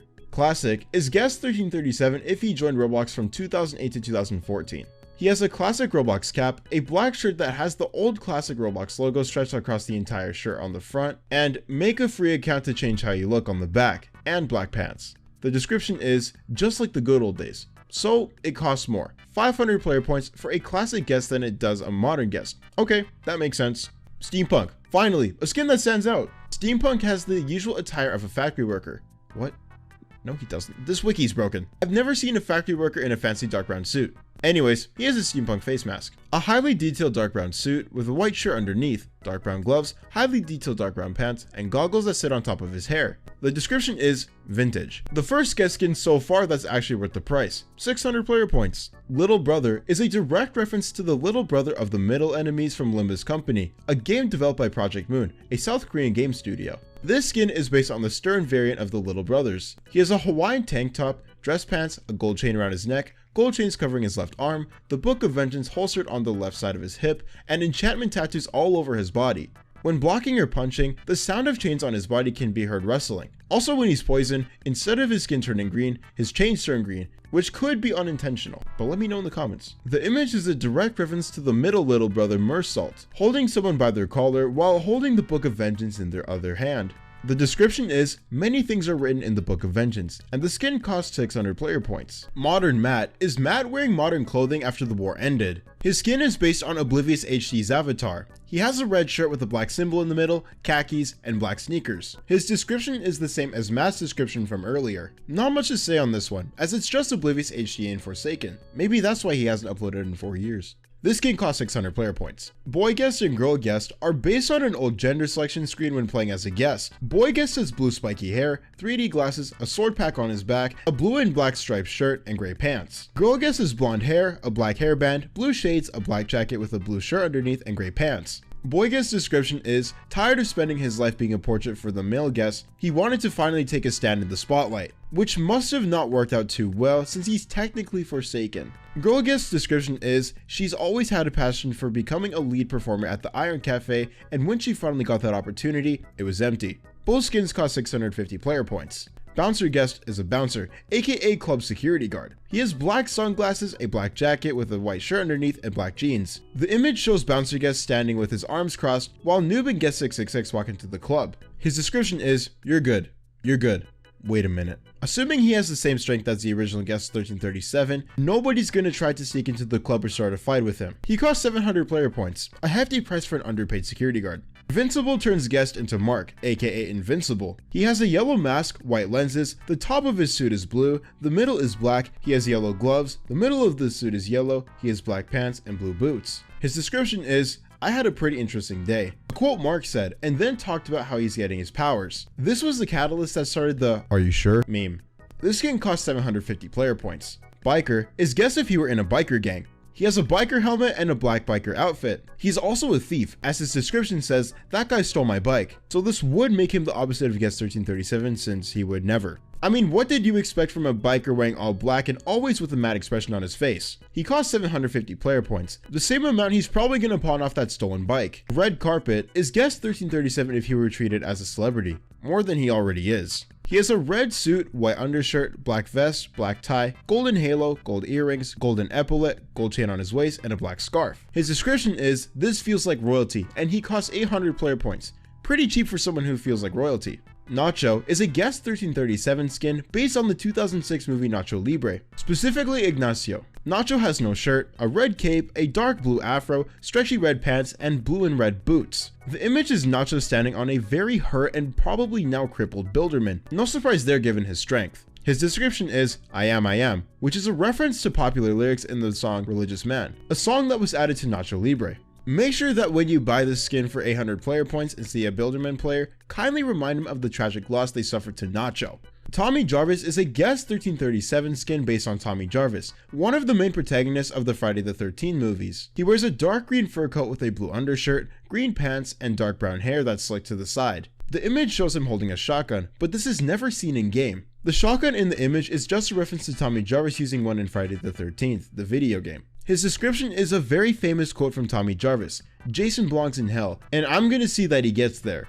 He was not lying. For a long time, he was the only human that was able to defeat Jason, which Jason never forgot and hated him ever since. Huge missed opportunity not letting a last man standing theme if he and Jason are the last two people left, especially since being Guest 1337, he can actually fight back. Hey, if there's any developers watching, please add this. This skin costs 900 player points. Gene is a Guest 1337 skin based on Gene, the protagonist of God Hand. Yeah, there are a lot of Guest 1337 skins based on other things. He has a dark blue slick back hair, a red bandana, a dark blue shirt, a belt, a white undershirt, a dark blue hood, a glove on his left hand, dark blue pants, and black shoes. His description is, the power of the God Hand. He costs 950 player points. Not much I can say because the wiki gave me a single sentence to work with. Swashbuckler, replace Guest 1337 with a pirate. That's all the information you'll get. Bobby turns Guest 1337 into Bobby, an enemy from combat initiation. He has a yellow skin tone, a police hat, a police shirt, dark gray arms, dark gray legs, a police badge on the left side of his chest, and a riot shield. The scream when he charges is replaced with the Demoman scream from TF2. He also charges with his riot shield in front of him. Bobby has a police baton in the image, but like every weapon for Guest 1337 skins, it's not in game. His description is, the lore is kinda complicated, but technically they're one of the good guys. Okay. He costs 1,250 player points. Ally that only kills zombies not you is the name of the skin. Yes, all that was a name. It's a reference to a model in the toolbox titled Ally that only kills zombies but not you. He has a yellow skin tone, a green bucket helmet, a dark green torso, dark green arms, light green legs, a silver chestplate, and a dark green shield on his left arm. Since Ally and Bobby both have shields, they're the only skins with custom blocking animations. His description is, he's friendly by the way. He costs 1,500 player points. Dragon Quest is based on Kazume Kiryu, the protagonist of the Yakuza series. He gives Guest 1337 slick back hair, a light gray suit with a red undershirt and a popped collar, a black belt, light gray pants, and light gray shoes. He will randomly speak in Japanese, and he has custom voice lines during his block, charge, and punch. The skin is called Dragon Quest as a reference to Kiryu's title, the Dragon of Dojima. When parrying a killer's attack, he will do a tiger drop instead of a normal punch, but it only works if you parry and then punch. Due to the voice lines, this skin would be considered pay to lose because the killer can't decipher your location from listening to the voice lines, and his blocking animation is more obvious. He's also considered pay to win because his parry punch's lunge is farther than all the other Guest 1337 skins. The image for the skin is a reference to Yakuza 1 PS2 Japanese box art, a Yakuza 0 cinematic after finishing the Real Estate Royale side mission, and to the dragon style and portrait in Yakuza Kiwami 1. I only understood half of what I just typed, so I'm sorry if I pronounced some of these wrong. Dragon Quest description, no need to hold back, step forward if you want to die, is a reference to an iconic voice line Kiryu says when he's going to fight. All of this costs 1,995 player points, which is also a reference. Yeah, this skin is all about Yakuza references. 1995 is the year when Yakuza 1 started. 7 and 7. Milestone skins. All of 7 and 7's milestone skins are coming soon. Seasonal skins. Reindeer is a reference to Rudolph the Red-Nosed Reindeer. He has antlers with ornaments on them, a red nose, a red collar with jingle bells, and a brown and tan reindeer outfit. He also has reindeer-themed shoes. He also keeps his burger hat, so you know it's still 7 and 7. His description is, his son always loved reindeer. Sounds wholesome until you realize his son is Kool Kid, which makes it even more wholesome. Reindeer costs 450 player points. Regular skins. Disasters is a reference to the popular Roblox game Natural Disaster Survival. His outfit is the exact same, except his t-shirt now has the thumbnail of Natural Disaster Survival on the front and his trademark image on the back. And he has an apple on his right shoulder. The image is of him looking worried for Kool Kid, who is floating around using the green balloon. His description is, Multi-Disasters 9000. This would be funny if there weren't a limit to how many disasters could be added in a round at one time. You can spend thousands to put the machine up to 100, but at most only 7 will play at a time. He costs 100 player points, a fair price for a t-shirt change and an apple. 007E7 is a skin that turns 7 and 7 into a user named 7E7. He's the real 7 and 7's cousin, and he thinks the skin is pretty cool. He wears the impossible to obtain red wedding cake hat, the evil duck on top of it, a black torso with the image of a cat, black arms, and yellow legs.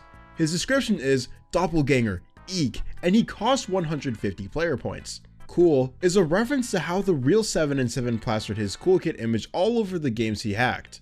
In Forsaken, his right arm and leg are red, and his right leg is black. The front of his torso has the Join Team Kool Kid Today motto, and the back of his torso has his trademark image. His description is, he always thought it was uncomfortable to wear, but he wore it anyway because it made his son happy. He costs 250 player points. Pizza Delivery is a reference to work at a pizza place due to it being the most hacked game by 7 and 7 and Kool Kid. He has an outfit similar to Elliot, wearing a red shirt, black pants, a red visor, and his trademark image is still on the back of his shirt. His description is, he always tell people that he retired, but we all know that he was fired. It's almost like hacking and destroying the restaurant is against the rules or something. This skin costs 300 player points. Dad is 7 and 7 when he was still caring for Kool Kid. If you don't know what I'm talking about, please watch this video here. He has glasses, a blue shirt, brown pants, a wristwatch on his left arm, and of course, the trademark image on the back of his shirt. Also, he has the burger on his head, but that's on literally every skin. The image for the skin shows him about to help Kool Kid after he fell. This skin used to be visible in Kool Kid's cooler skin with 7 and 7's face scribbled out, but this has since been changed. Dad's description is Cool Dad, and he costs 325 player points. Mailman depicts 7 and 7 as a mailman. He has a blue mailman shirt, dark gray pants, black shoes, and a long brown box on his back. In the image, he's carrying packages that go to Two Time, Elliot, which is ironic, and Chance. His description is, how many jobs does this guy have? What? He needs the jobs to support Kool Kid, of course. Well, I guess he doesn't need them anymore. He costs 350 player points.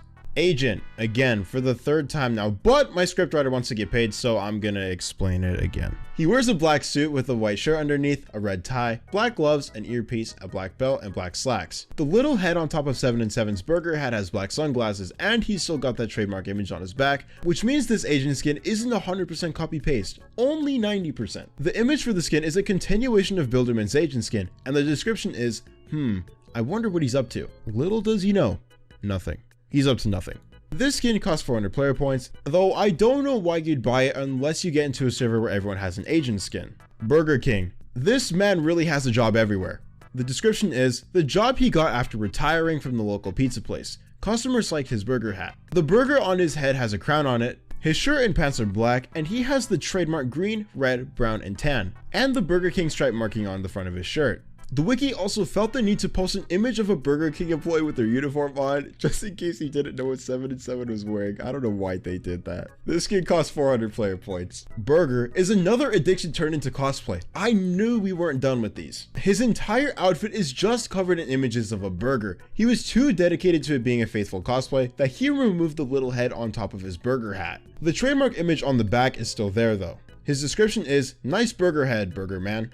And I'm not even going to explain what's happening in the image. This skin costs 400 player points. Might as well buy Bloxy, Pizza Bandit, and Chicken 2 just to support their crippling addictions. Slendy turns 7 and 7 into Slenderman, though the burger hat, noob head at the top, and stupid image on the back don't really make him scary. His skin is white, he has no face, wears a black suit with a white undershirt, red tie, and black pants.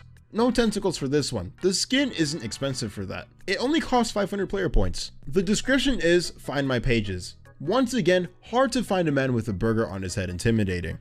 Son of Man is a reference to a 1964 painting by Rene Magritte. He has a black suit with a white shirt underneath, a red tie, a bowler hat, black pants, a green apple covering his face, and two noob heads stacked on top of each other on top of the bowler hat. Hey, wait, this might be the first 7 and 7 skin without the burger hat. Still has the trademark image though. And this time it's wearing glasses. The description is, reality and illusion? It's all the same in the end.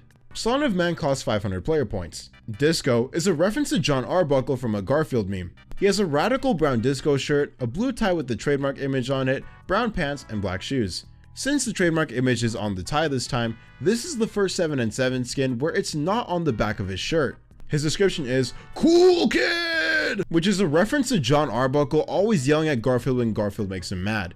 This skin costs 500 player points. Anonymous is a reference to the Anonymous hacker group. He has the iconic white mask with a mustache, a black hoodie with a hood on, and black pants. The trademark image on the back of his shirt is now inverted. This skin fits 7 and 7 the most out of all of them, even more than the dad skin, since he's famous for being a hacker. A real one, and not those TikTok fakes. His description is "so elite, bro," and he costs 500 player points again.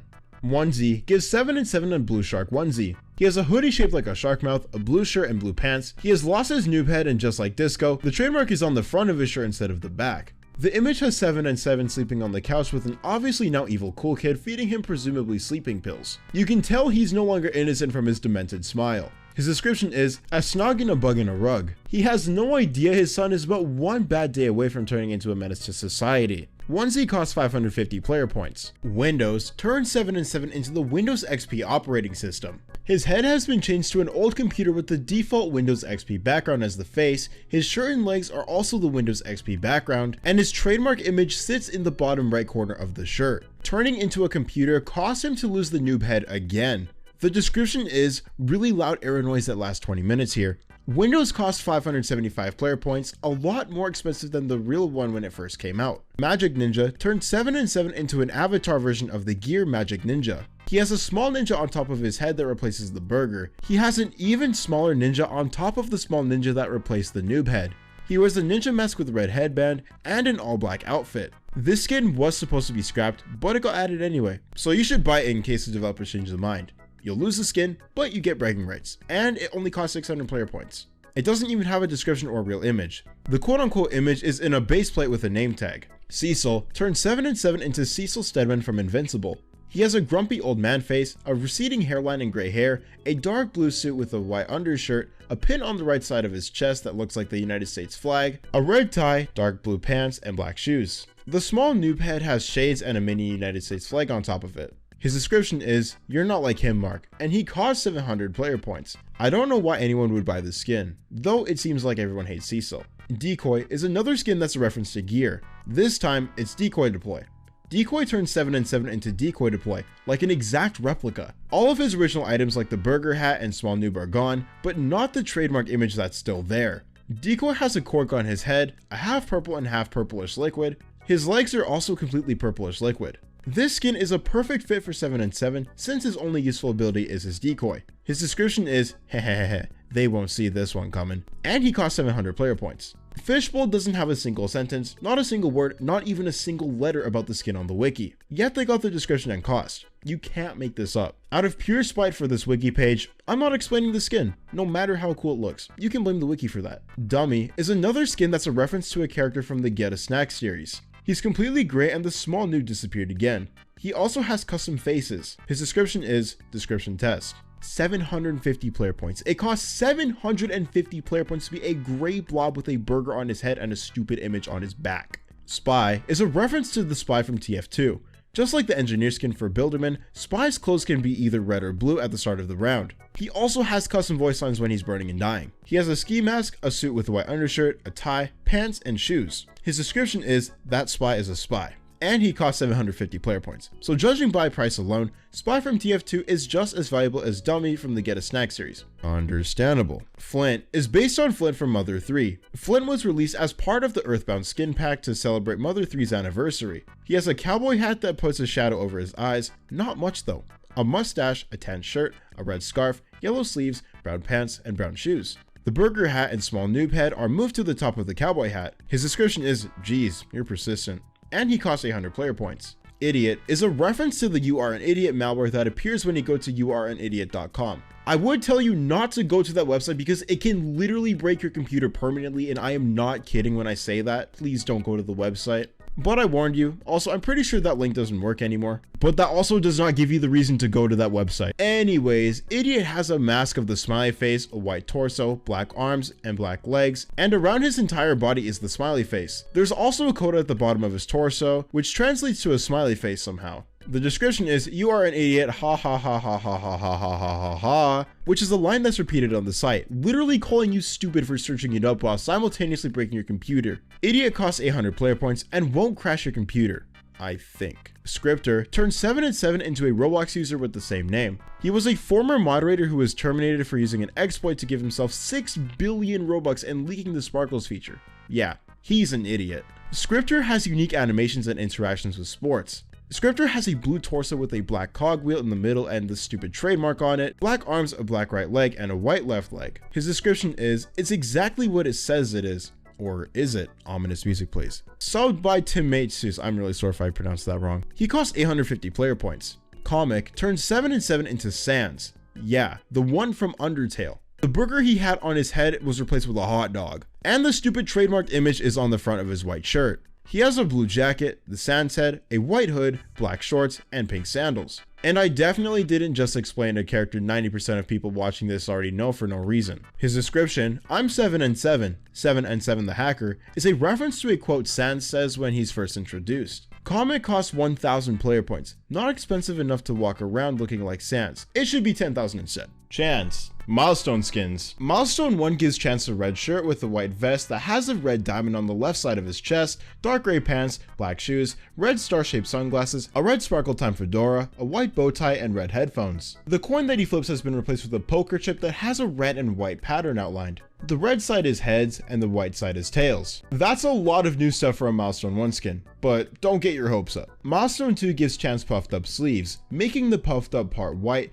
and he has a black belt. Also in the image, his friend Eyetrap can be seen slightly off camera. There's not too much to say about the skin. It's really just a puffer version of Milestone 1. Milestone 3 gives Chance a puffed up collar, belt straps on either side of his waist, and a custom flintlock. His flintlock has a red and black pattern with wings coming out of the back. The custom design is a reference to the Darkbringer, a godly gun in murder mystery too. The image is of Chance sitting on a pool table, probably after he gambled all his money away. Milestone 4 gives Chance a particle effect for the red diamond on his chest. The diamond glows a bright red color, and he gains a handful of cards that sit around his collar. I apologize to Elliot because this is easily 100 times worse for a Milestone skin. Spending hours grinding for some puffier clothes and a glowing diamond. At first glance, if you look at Milestone 1 and then Milestone 4, you may not even see a difference. Special skins. Ultra Kill is another achievement skin based on a character from Ultra Kill. This time it's V2, a major antagonist. To unlock this skin, you have to make a successful coin flip and then shoot the killer within 10 seconds.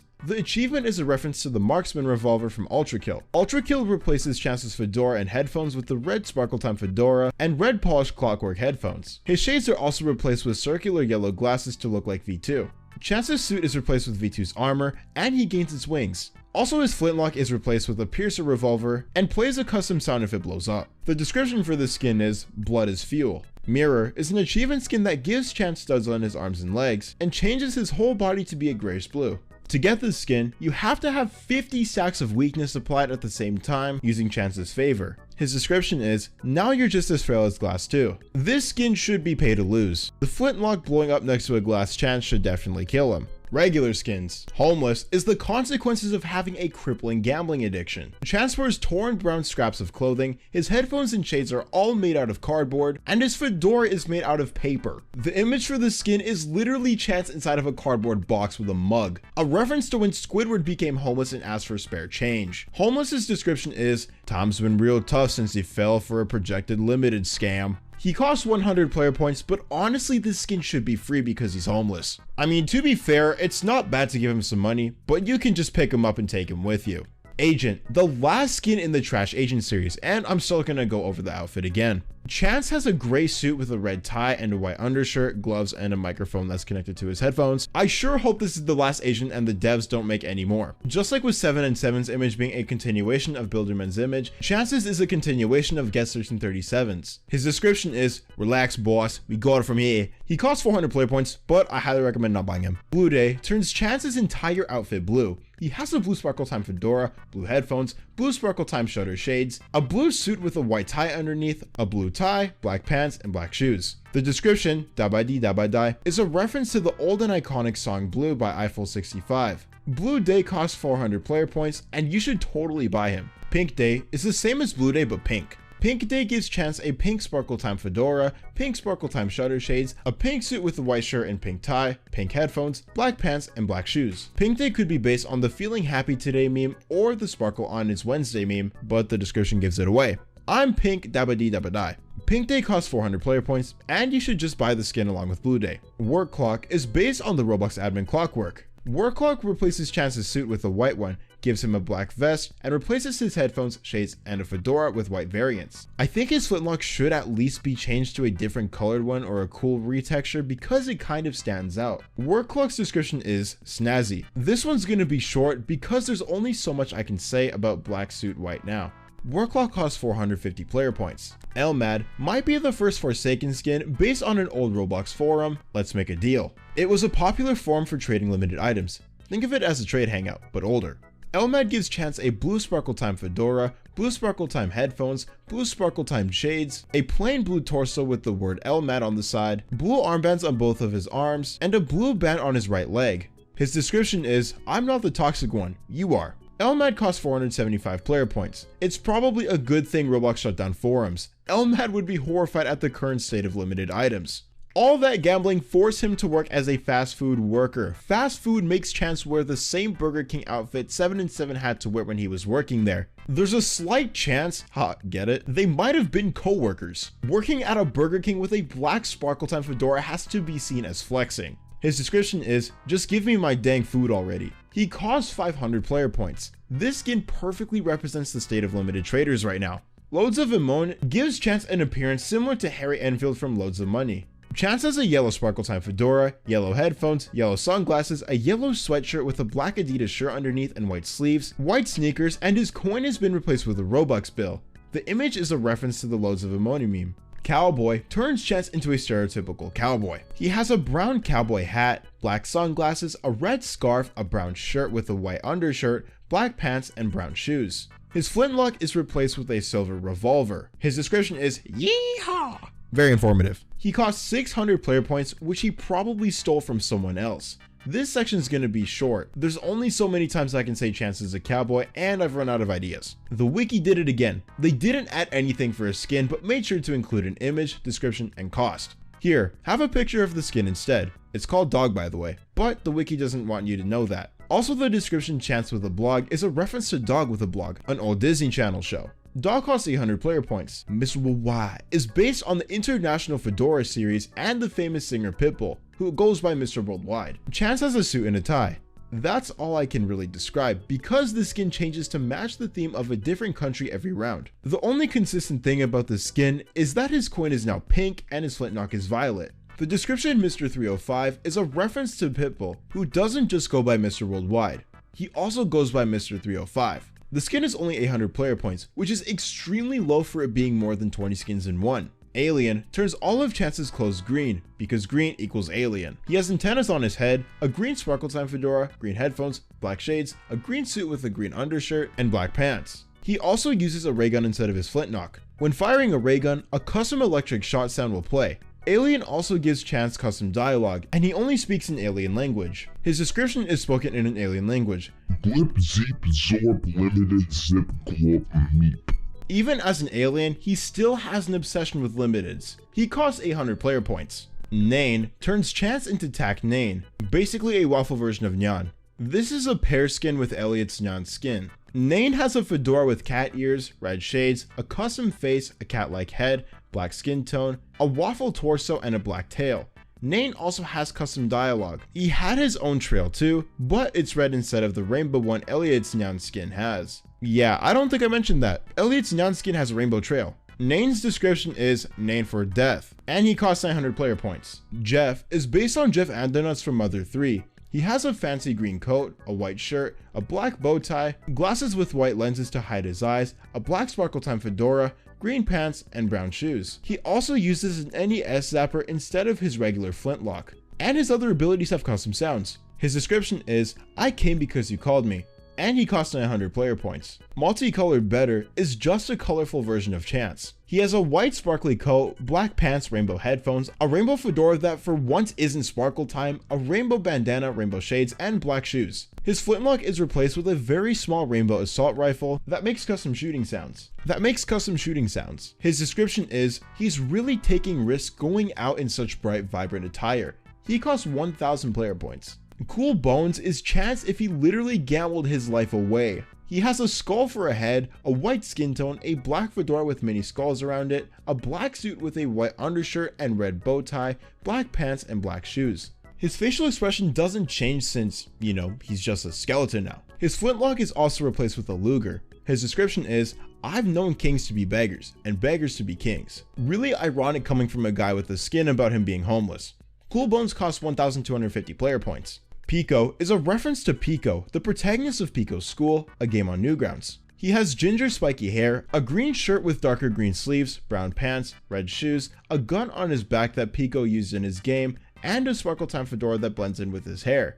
The old flintlock was also replaced with an Uzi that Pico uses in Pico's Unloaded. His description, "Get out of the way, get out of the way, get out of the way," is a reference to one of his songs in Friday Night Funkin' titled Get Out of the Way. He costs 1,500 player points. Avian Sight is chance if he focused more on his aim than on gambling. He has a golden bird head, long horns, a completely black fedora, a black suit with a white undershirt and a black tie, black pants, black gloves, and black shoes. His coin has been recolored to be completely black, and his gun has been remodeled. His description is, "I never miss." Most ironic quote of all time. Chance users miss 3 times more shots than they hit. This skin costs 1,750 player points. Pretty expensive for a skin that won't improve your aim. Flipnote turns Chance into the Gambler from the Gamble Core series made by Raxi Flipnote. He's basically Chance's spirit animal. He has a blue fedora, blue headphones, blue shades, no face, a white head, a blue torso, blue arms, and blue legs. Both the coin and the gun are recolored to be fully bright red. When a coin flip is successful, it plays a cha-ching sound followed by a voice stating, "I can't stop winning." When a coin flip is unsuccessful, it plays an incorrect buzzer sound and the same voice states, "Aw, dang it." This skin also has unique dialogue. Flipnote's description is, "Let's go gambling!" a line the gambler says before going on an insane losing streak. He costs 2,000 player points. And in my opinion, I say it's worth it. Retro is chance if he went back in time like all the other retro skins. He has a regular black fedora, black headphones, black shades, a dark gray torso with the old Roblox logo in the upper right corner, black arms, and black legs. His animations are also stiffer to fit with the old Roblox animations. He also has unique faces, and his flintlock has been replaced with a retro pistol that has unique sound effects. All of his ability animations have a lower frame rate to make them look older. His description is, "Speak to me when you get your muns up." He costs 2,000 player points. Golden is the last chance skin and by far the most expensive. It costs 100,777 player points, but that's to be expected from a skin in the Golden series. Chance has a golden sparkle time fedora, golden headphones, golden sunglasses, a golden sparkly tuxedo with a white undershirt and a black tie and black pants. He also has a golden aura around his head and floating Robux particles. His flintlock has been replaced with a golden Luger pistol. This is currently the most expensive skin in Forsaken. Golden's description is, "Imbued with an ancient power. That ancient power is the will to gamble." Dusekkar, milestone skins. Dusekkar's milestone skins are done and are coming alongside Taph's Aura milestone update. Ghost Deary changes Dusekkar's pumpkin head to the Ghost Deary. He has a white pumpkin with a blue glowing interior, 2 black antlers, a white and black robe, a black shirt, black pants, and a black belt with a blue buckle fastened on the top. His description, "I always feel like somebody's watching me," is a reference to lyrics from the song Somebody's Watching Me by Rockwell. This skin is also a little expensive for the cheapest skin Dusekkar has, which is 450 player points. Doombringer changes Dusekkar's pumpkin head to the Doombringer. He has a dark purple pumpkin with a green glowing interior, 2 black antlers, a purple and green shirt and pants, and a black belt with a green buckle fastened on the top. The Staff of the Winds is replaced with the Zombie Staff. His description is, disclaimer, does not actually bring doom. Doombringer costs 500 player points. Y2K takes Dusekkar back to the 2000s. Unlike the Agent series, Y2K skins actually look different. He has black jeans, a white tank top, and a marble chain with the same engravings as Dusekkar's original robe.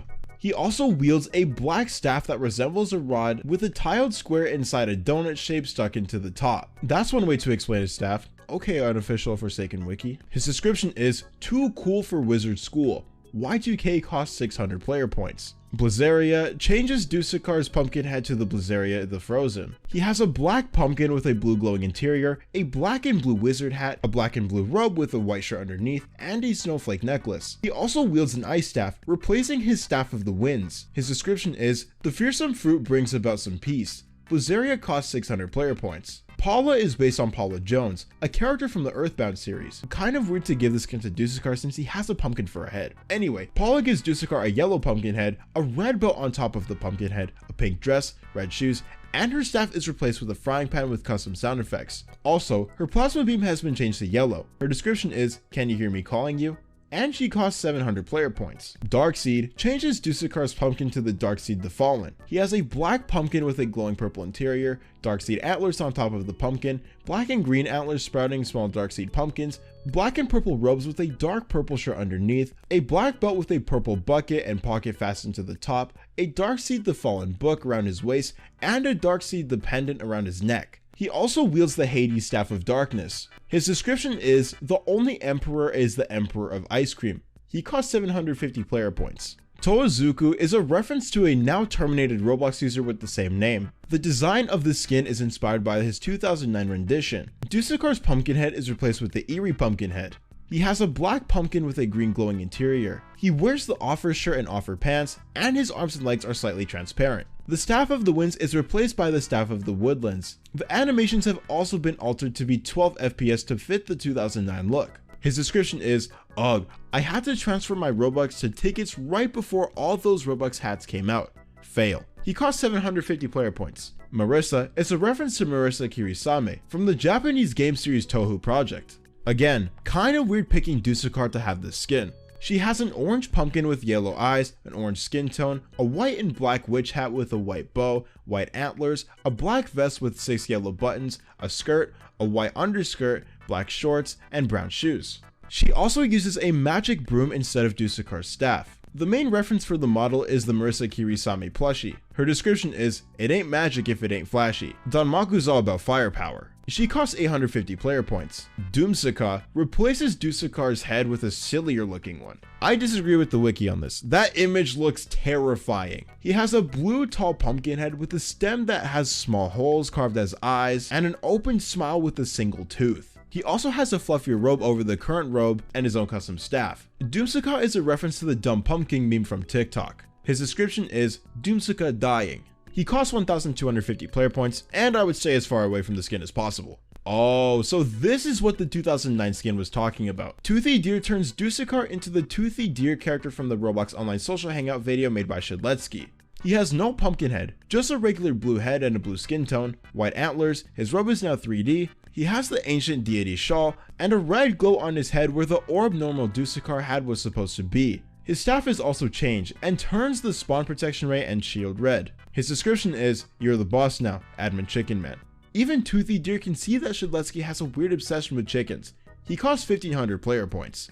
Golden, the last and most expensive Dusekkar skin, costing 100,000 player points. Golden has a golden pumpkin head with a golden interior that has a golden flame aura, coin particles, and sparkle particles emitting from his head. He's wearing a Sparkle Time fedora on top of his golden pumpkin head, his staff looks more golden and has lighting effects and sparkles around it, and both his head and his staff emit a golden glow. He's wearing a black shirt with the Chinese character for Buddha on the back. He has tattoos on both of his arms, a wristwatch, a star necklace, and golden pants. This skin is a reference to Matt Dusek's avatar from July 11th to July 28th, 2008. His description is, "Imbued with an ancient power." I'm pretty sure all golden skins just have the exact same description. All of his abilities are golden too. Taph, regular skins. Viridian is based on the Viridian item series. Taph has a Viridian hood, a Sparkle Time bandana, a dark green robe, a white robe around his waist, and a teal pendant necklace. His description is, "There are still druids in these woods." For the first skin and cheapest, it's pretty good.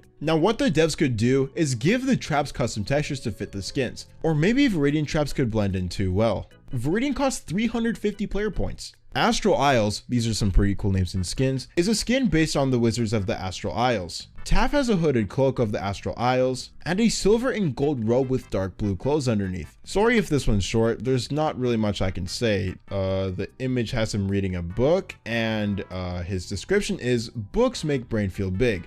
I take what I said earlier back, he's illiterate. He also only costs 400 player points. Overseer is based on the Overseer item series. You know, the green and black items that 90% of the time look really ugly. He has an Overseer hooded cloak, a Sparkle Time bandana, a black and green robe covered in green Overseer eyes with white clothes underneath, and a cloak with green eyes protruding out. His description is pretty creative. I see you. Another really cool skin for only 400 player points. Taph makes all the other Survivor skins look lackluster, especially Chance's milestone skins. Deep Winter is Taph if he got lost in a blizzard. He has a winter helmet with a visor, a Trinity Core Ushaka that has the same symbol as the Trinity Corporation from Apocalypse Rising, and white winter clothing with black winter boots. See, another missed opportunity for cool snow themed traps. His description is, come on Taph, we can't let them know we're here. This probably has some more implications, let me know in the comments. Deep Winter costs 600 player points. Inaba is based on Tewi Inaba, another character from Touhou Project. She has a purple variant of Taph's hood, a gray and pink sleeve shirt,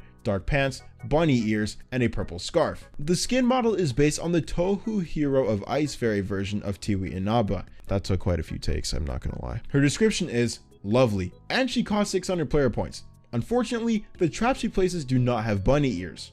Duster is based on Duster from Mother 3. He has a black hood with a blue outline, a blue sweater with a white stripe, a brown belt with a magnifying glass, key, and a holding pocket. He also has red jeans and a red bandana. This skin doesn't have custom textures for the traps, but the subspace trip mine does have unique audio. His description is, whatever happens, I'll be there to help you. I know this is a reference, but this is the worst description for Taph since he is never there to help. The last and most recent Y2K skin. It makes Taph basically unrecognizable. He has a black helmet similar to the Black Iron Commando, a black winter jacket, and jeans. I would say this is the only Taph skin where he doesn't have his signature hood, but there are 3 other skins ahead of this one that doesn't use the signature hood. His description is fitted up for mayhem, and he costs 700 player points. Dark Age Ninja is based on the Dark Age Ninja item series. He has a masked hood with the Dark Age Ninja Master, a purple mask covering his face, and dark purple and black ninja clothes. Remember when I said there's 3 other skins that don't have the signature hood?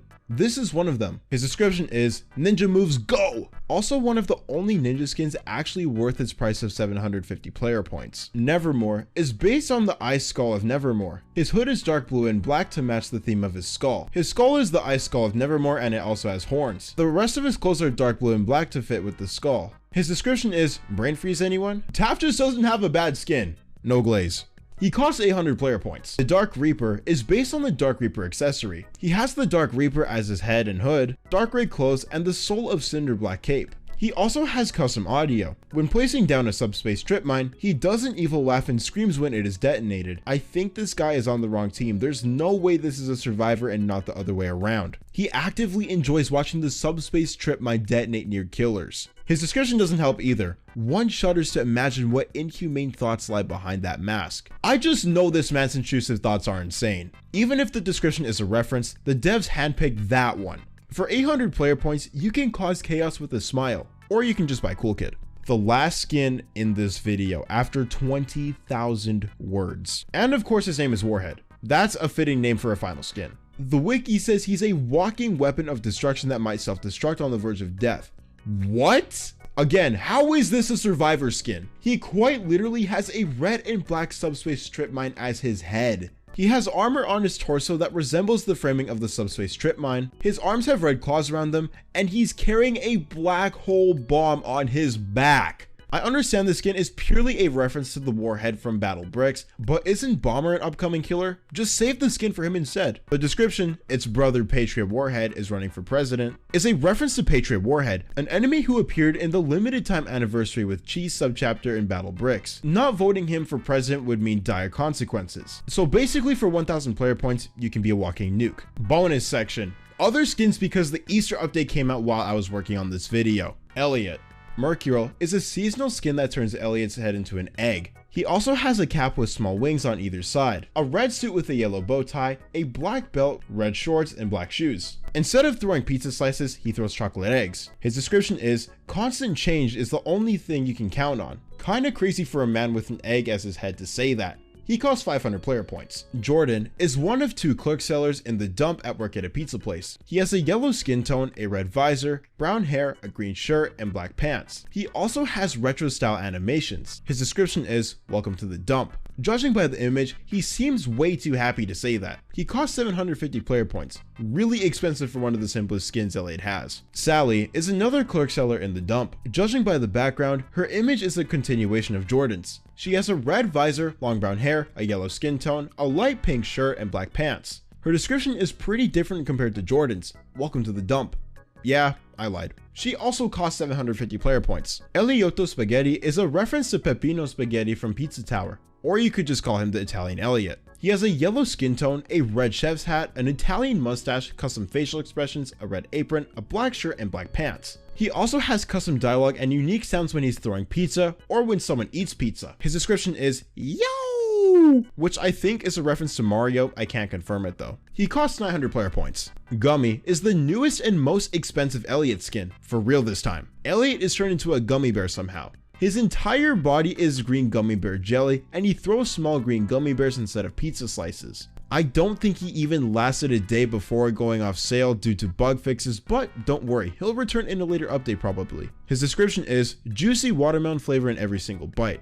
I think that's a reference to something, I'm not sure though. He costs 1,200 player points. Guest 1337. Molly is one of the protagonists in The Last Guest. She is also Matt's wife. They're in the same army branch, so the uniforms are the exact same, so no use going over them. She has long brown hair with flowers on both sides, and her description is, "It was my pleasure." I think I heard this in a movie somewhere, don't remember where though. She costs the same as Matt, 200 player points. Sailor is a reference to Josuke Higashikata from JoJo's Bizarre Adventures Part 8. He has a white sailor hat with blue stripes, blue hair, a white skin tone, a sailor uniform that's mostly white with some blue stripes. He also has an anchor and sun emblem on his shirt and purple shoes. The image is exactly like the pose Josuke Higashikata did.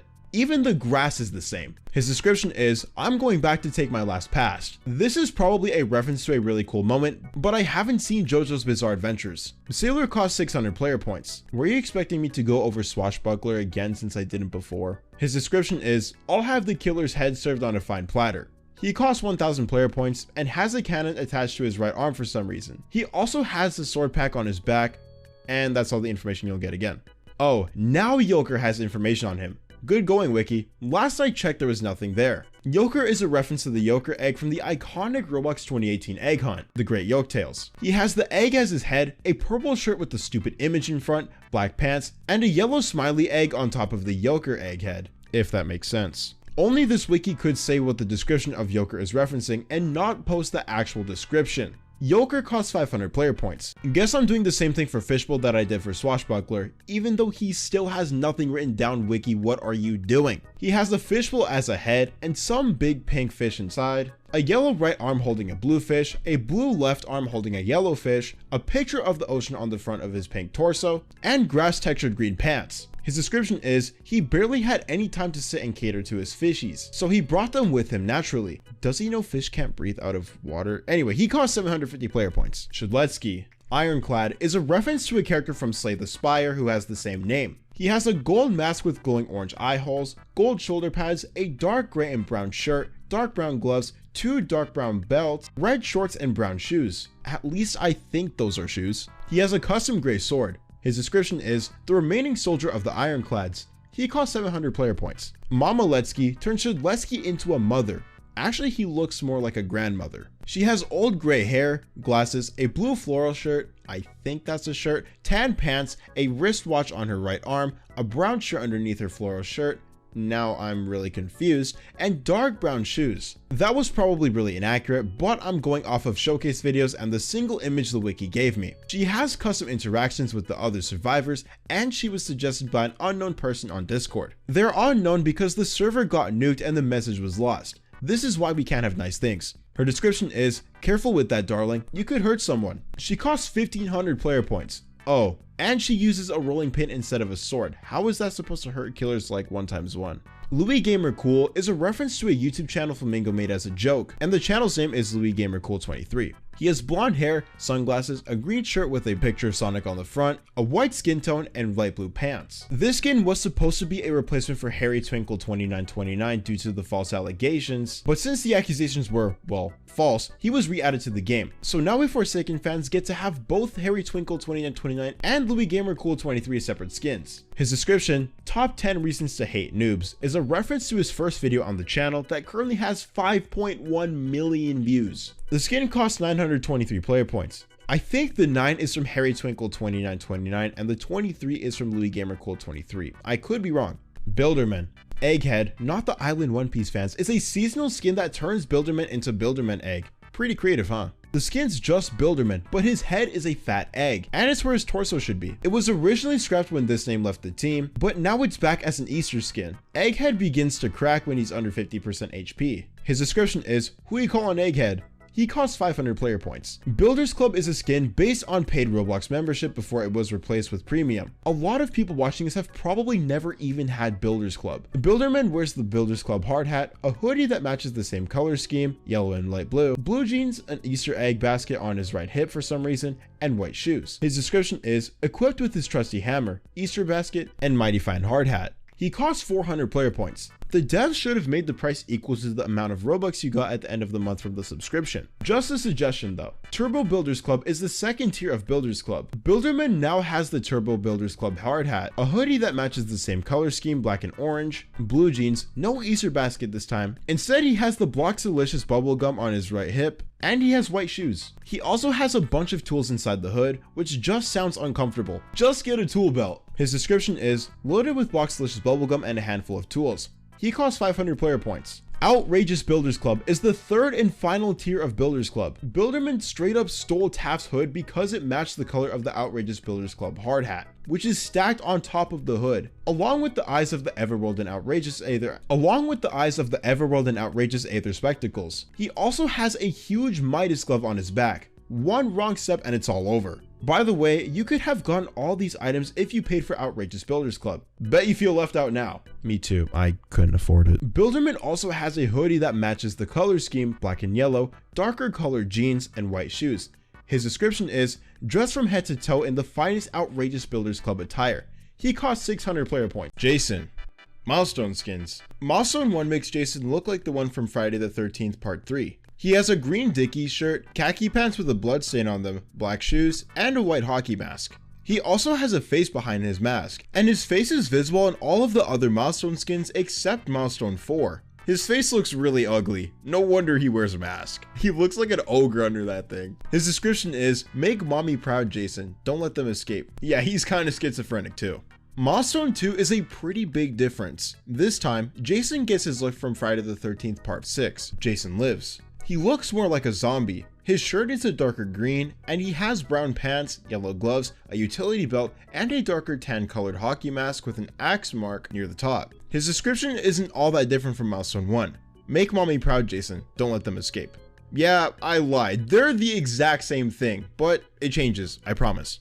This skin is a lot better than the old one, which was just Milestone 1 with a darker shirt and pants. Milestone 3 gives Jason this look from Friday the 13th Part 7, The New Blood. I forgot how many Friday the 13th movies there are. He has a murky blue uniform, visible wounds on his wrists and chest, a slightly brighter hockey mask that has been damaged by a boat propeller, darker skin, a blue glow, and water trailing behind him. He also gains an exclusive kill animation that only Milestone 3, VIP, and Milestone 4 have. Currently, Milestone 3 and 4's chase themes are bugged. The first layer doesn't play, which makes him completely silent, though considering it's Jason, I think they should keep this bug no matter how unfair it is. His description is, make mommy proud Jason, don't let them escape. I promise Milestone 4 doesn't have the same description for real this time. Milestone 4 completely changes Jason. He has the look of his Savini Jason skin from Friday the 13th, the game. Basically, it's Jason on fire. Jason's clothes are completely black, he's dressed in chains, he has fire coming out of his body with embers trailing him, his skin is much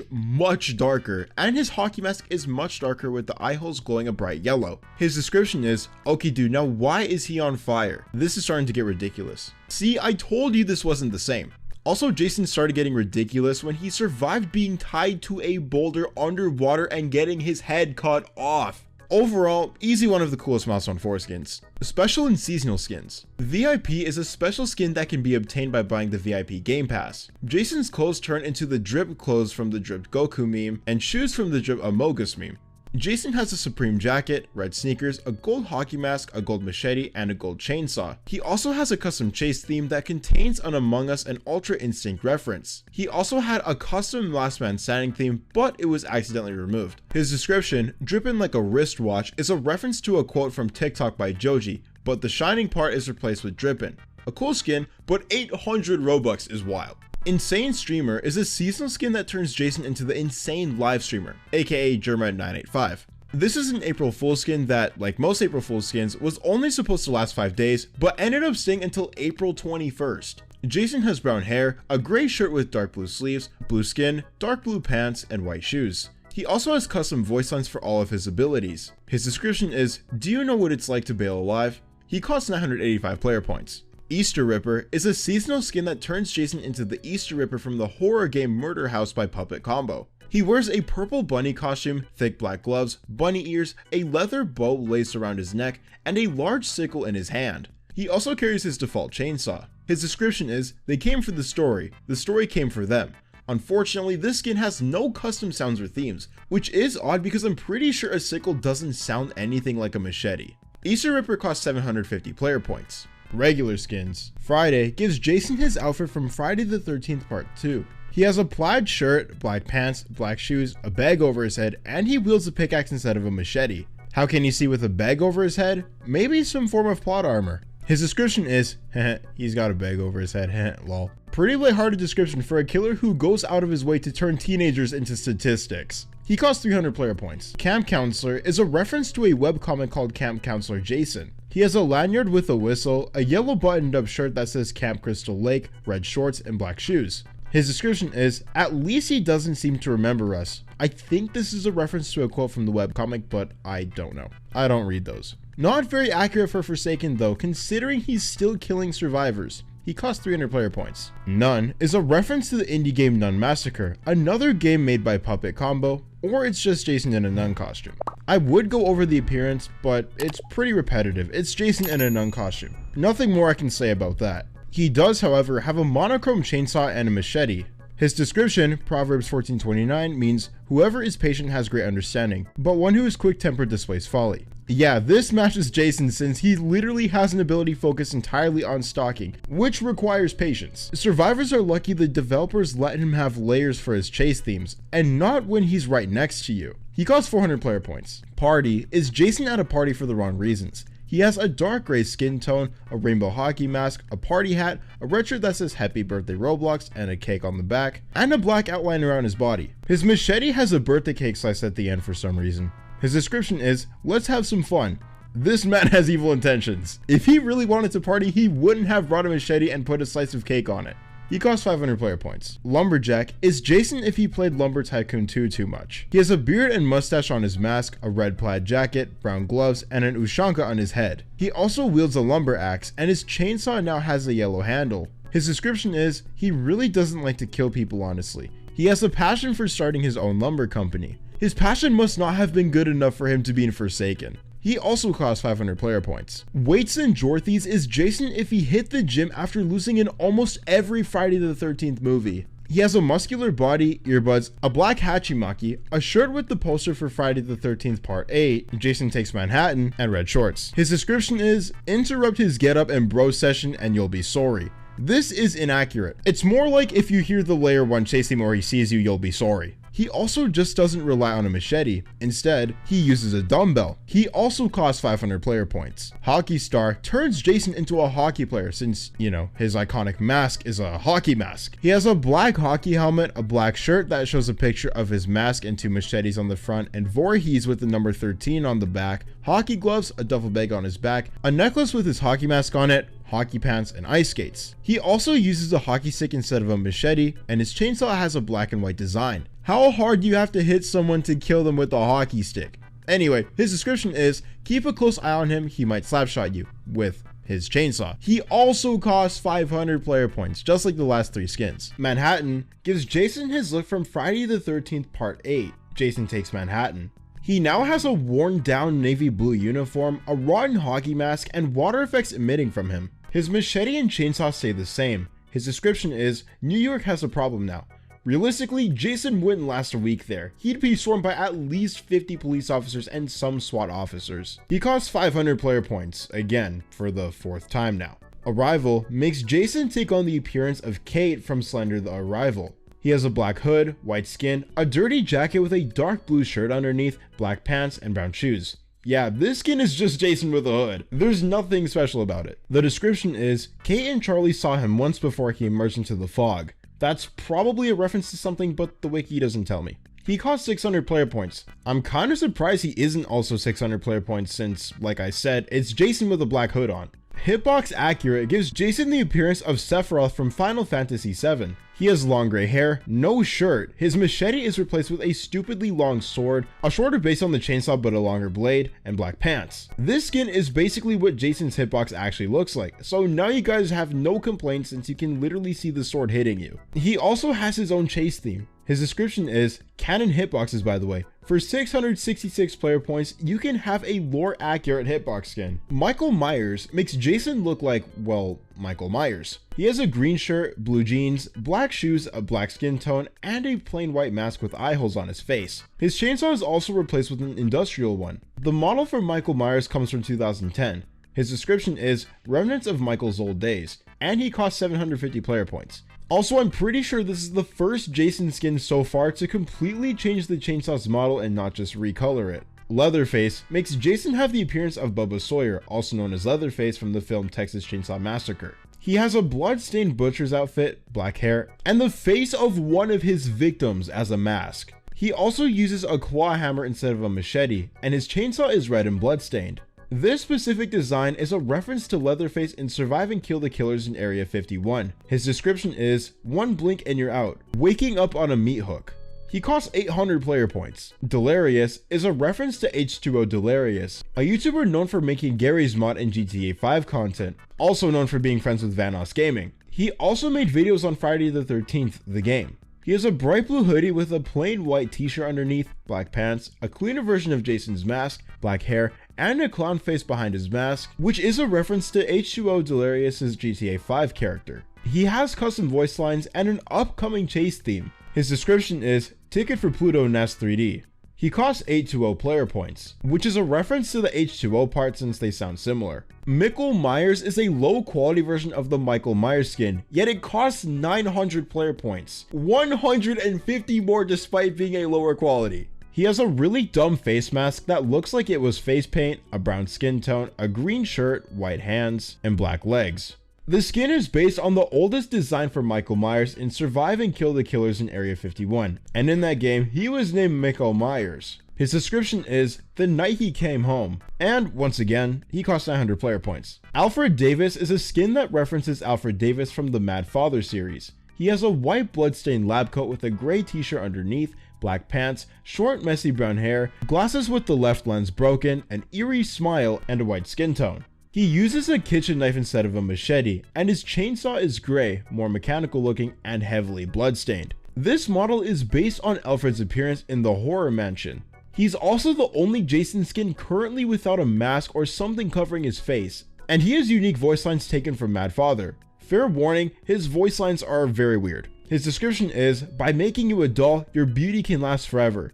Judging by that and the image, he's completely insane. He costs 800 player points. He used to cost 1000, but deflation happened. Barber is Jason if he got a job.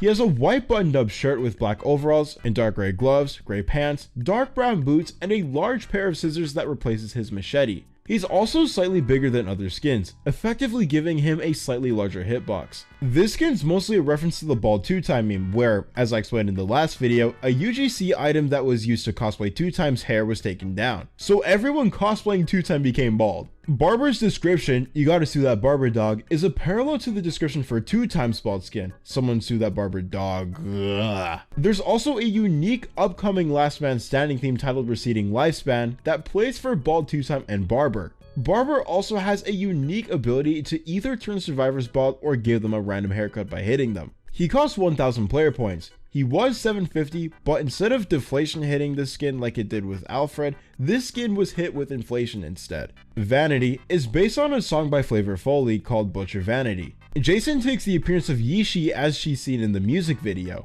She has a backwards red cap, a red and white jacket with a black shirt underneath, a complete black skin tone, black legs, red shoes, long black hair, the same mask as Barber, and she uses a cleaver instead of the machete. The cleaver is red and the chainsaw is black and red. Vanity also has a custom Last Man Standing theme, but it is getting a remake. Funny enough, when the skin was first released, for the first hours, the swear word in the Last Man Standing theme wasn't censored. There's also a what is presumed to be bug, where everything is shaded red in the skin's intro. This also includes the doorway that Vanity walks out of, which implies the door is a part of the model, or it's all intentional, and I said this for nothing. Vanity's description is, they say my hunger's a problem, and she costs 1000 player points. She used to cost 750, but the skin was also hit with inflation. Deep Sleep is an evil teddy bear guy that stalks Guest 1337's nightmares, specifically Guest Deep Sleep skin.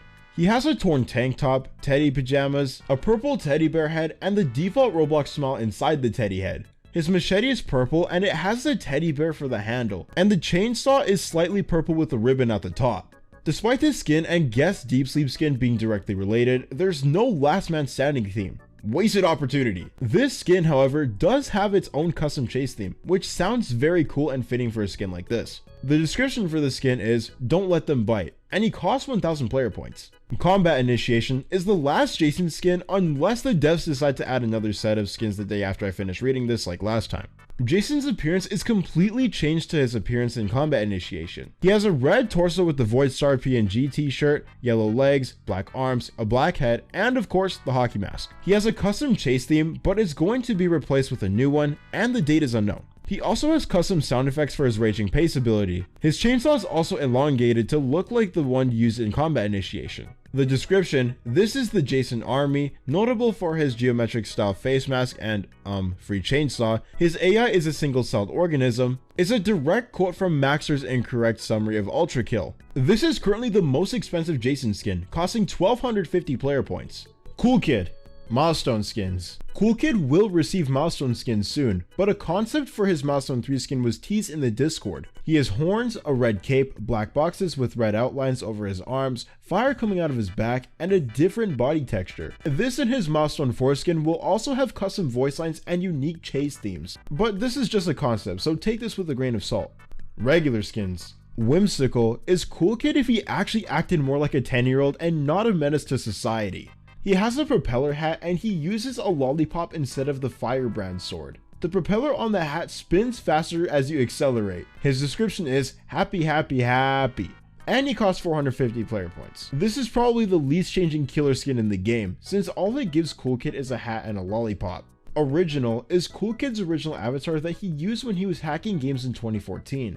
He has the default Roblox smile face and he doesn't have the body texture anymore. Also, his pizza bots look like the original Kool Kid.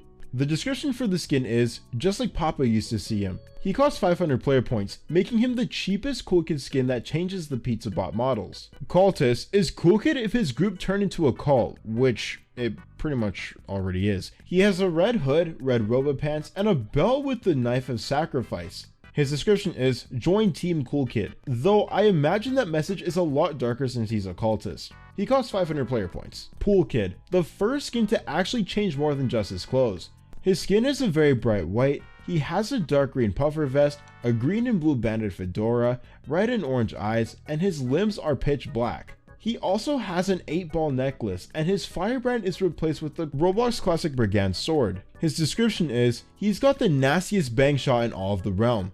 He costs 500 player points. Why is this the magic number that exists in so many skins' prices? School Kid is Kool Kid if he were a stereotypical school nerd. He has a white vest, a red shirt, beige pants, nerd glasses, a gray skin tone, 3 books on his head, a thicker book on his waist, a black backpack with a little bit of red, and his firebrand is replaced with a wooden sword. In the image, School Kid is being bullied by Zombie King, an upcoming killer, which we have talked about before. His description is, formerly known as Lame Kid. He prefers the term School Kid, but Zombie King still calls him Lame Kid. Yeah, he gets bullied. I don't understand how a kid literally known for having the strength of a monster is getting bullied at school. He literally can just punch Zombie King hard and he'd probably send him to the hospital. Like the last 3 skins, he costs 500 player points. Dapper makes Kool Kid look less like a maniac and more like a fancy and calculated maniac. He has a fancy red suit, a red fedora with a black band, red pants, and black shoes. His description is, suited up for the next playdate. Missed opportunity to make his pizza bots have fancy suits or give him a custom chase theme. For 600 player points, you can put people to sleep in style. Cooler turns Kool Kid into a pro skater, or just a kid with a skateboard that works too.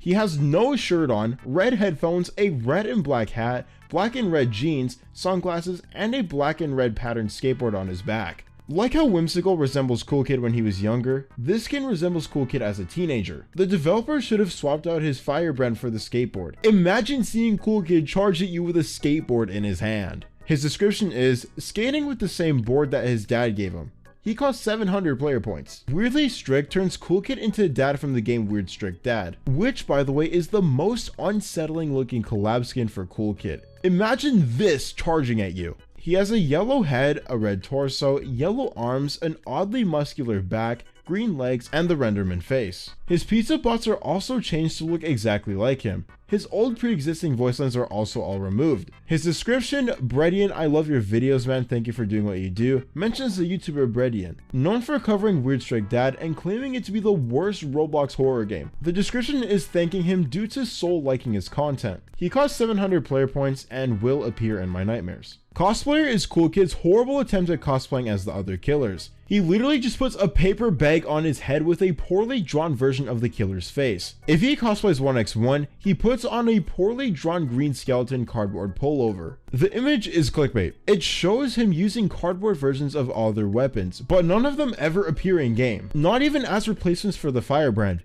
His description is, little guy must have thought that all of his new buddies were pretty cool. Well, at least we know they know each other, but that's probably not a good thing. 900 player points to wear a poorly drawn version of all the other killers' faces. Definitely worth it. Nightmare changes Kool Kid to look like his design from the game The Robloxia Until Dawn. He has the spawn symbol as his eyes, bandages on his left arm, all of his limbs are red and fade to black, a black ribcage on his torso, chains around his right leg, and giant black spike claw things coming out of his back. His pizza bots are also changed to look exactly like him, just without the huge black things. He also has a sword in his hand when he's sprinting, and this same sword replaces his firebrand. They can do it for the skin, but not the cosplayer's cardboard weapons?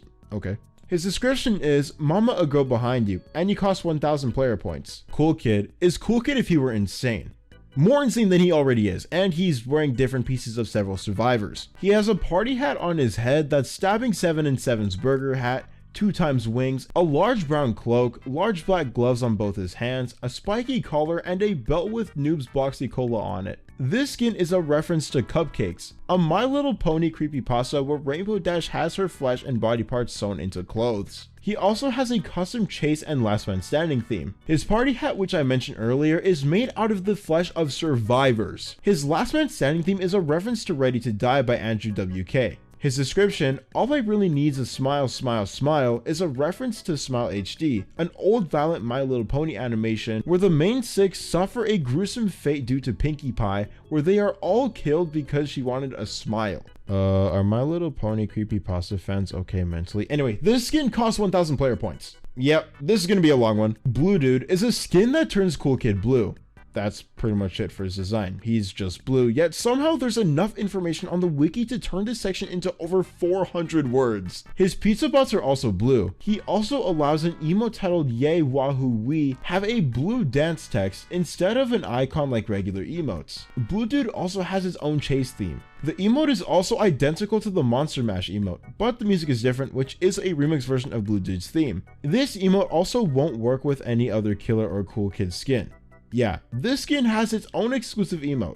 Initially, Blue Dude and his pizza bots had round smiling faces, but the modeler was fired, so these were reverted. After the revert, the text on his body became the same as Kool Kid's text instead of the original 10 Blue Dude get in now. And his lollipop turned into Kool Kid's default firebrand sword. He used to have a counterpart skin, but with different animations and a different name. However, after a few minutes, it went off sale and can no longer be purchased. It was also removed in 2.1.2. Blue Dude was created and voiced by BaconStripes123, and he confirmed Blue Dude is a streamer who talks to an imaginary camera when he isn't streaming. His chase theme also samples noises from German 985. Blue Dude likes apple juice and peach pie, which are apparently things the wiki just had to say. They're treating this skin like he's an actual separate killer. If Kool Kid and Blue Dude fought barehanded, they would punch each other in the face and both get knocked out, proving they share the same strength. I'd hope so. I mean, after all, Blue Dude is just a skin. Remember, a skin. Of course they have the same strength. Like, why is there information on what happened when he tried to play Fortnite? And that his favorite game is Minions Adventure Obby Despicable Forces Ultimate. Oh my goodness. He's also 12 years old, 2 years older than Kool Kid, and he has pet Bloonies that he made. They can be found in the Blue World game made by his voice actor. Yeah, you heard that right. A skin has its own game.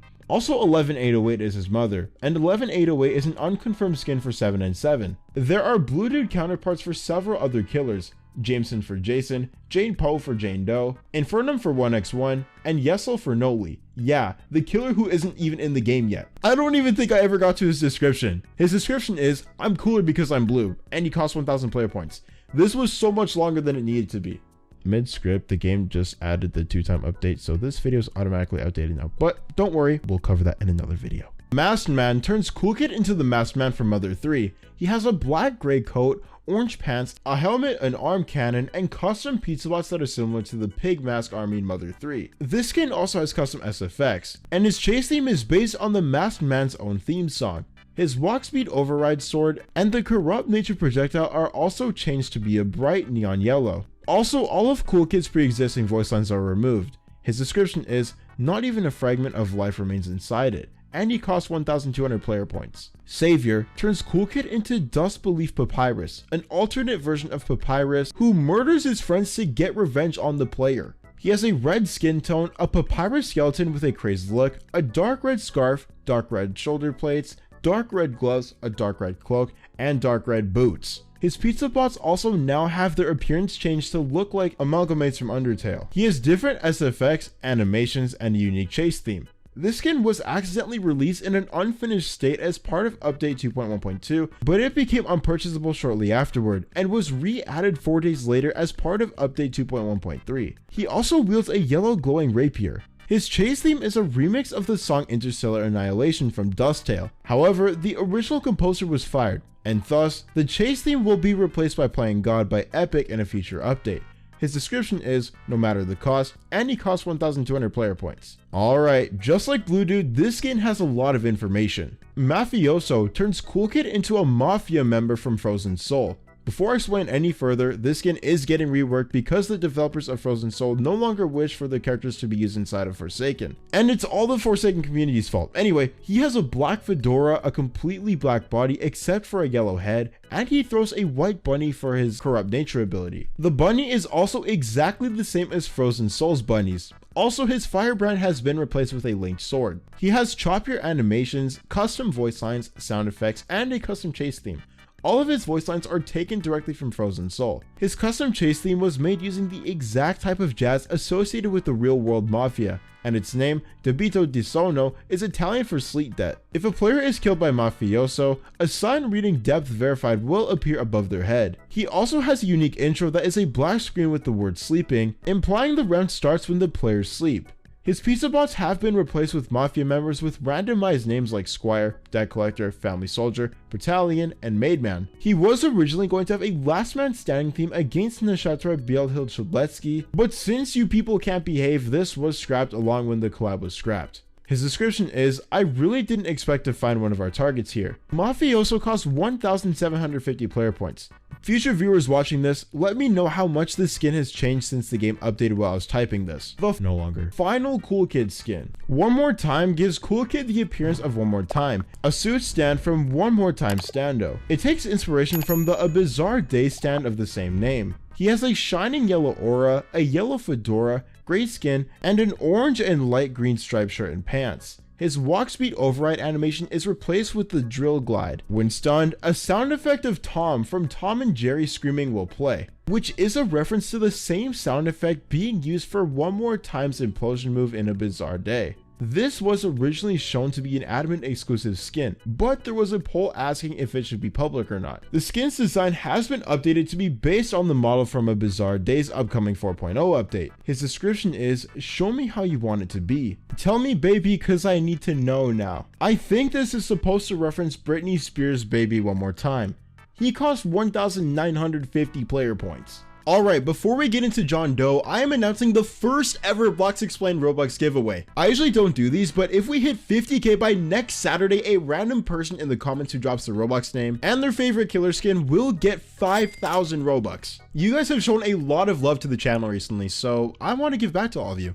Anyway, John Doe, milestone skins. All of John Doe's milestone skins are being completely remade, but just because I feel like it, here are their probably now older versions. Milestone 1 desaturates John Doe's body. The infection spreads further across his torso, and his skin is slightly darker. Milestone 2 desaturates John Doe even further, and he has the infection spread over more than half of his body at this point. He also has a crown very reminiscent of the black iron crown of Ponage. Milestone 3 desaturates John Doe even more, and at this point the infection covers more than 75% of his body. He also has a remixed chase theme and a custom kill animation where he lifts the survivor over his head and splits them in half. Milestone 4 turns John Doe's body into an inky black, a result of the corruption completely taking over his entire body. The corruption on his torso has made an inverted V-shaped drape, the lower portion being gray instead of black. His face is now bright red instead of just his eye, and he keeps the same kill animation and chase theme from Milestone 3. Overall, a very cool Milestone 4 skin that I'm going to miss because there's no way it'll still be here after this video is uploaded.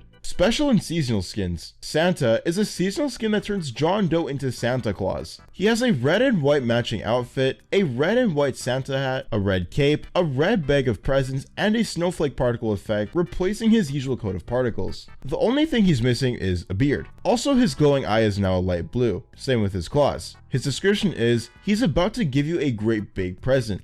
The present is death. Don't trust him. He costs 1,000 player points. Poached is a seasonal skin that turns John Doe into a corrupted version of the Easter Bunny. He has a light pink patterned bucket hat with white bunny ears, eyes that look like eggs, an Easter egg staff, a light green torso, yellow skin, an egg necklace, Easter egg strapped to a bandolier on his torso, white and fluffy legs, a custom corrupt energy, digital footprint, trail, and aura. Wow, that's a lot. I see why people like the skin so much. His description is, you'll know when it's the end. And he costs 1,000 player points. Unfortunately, he doesn't have any custom sound effects or a custom chase theme.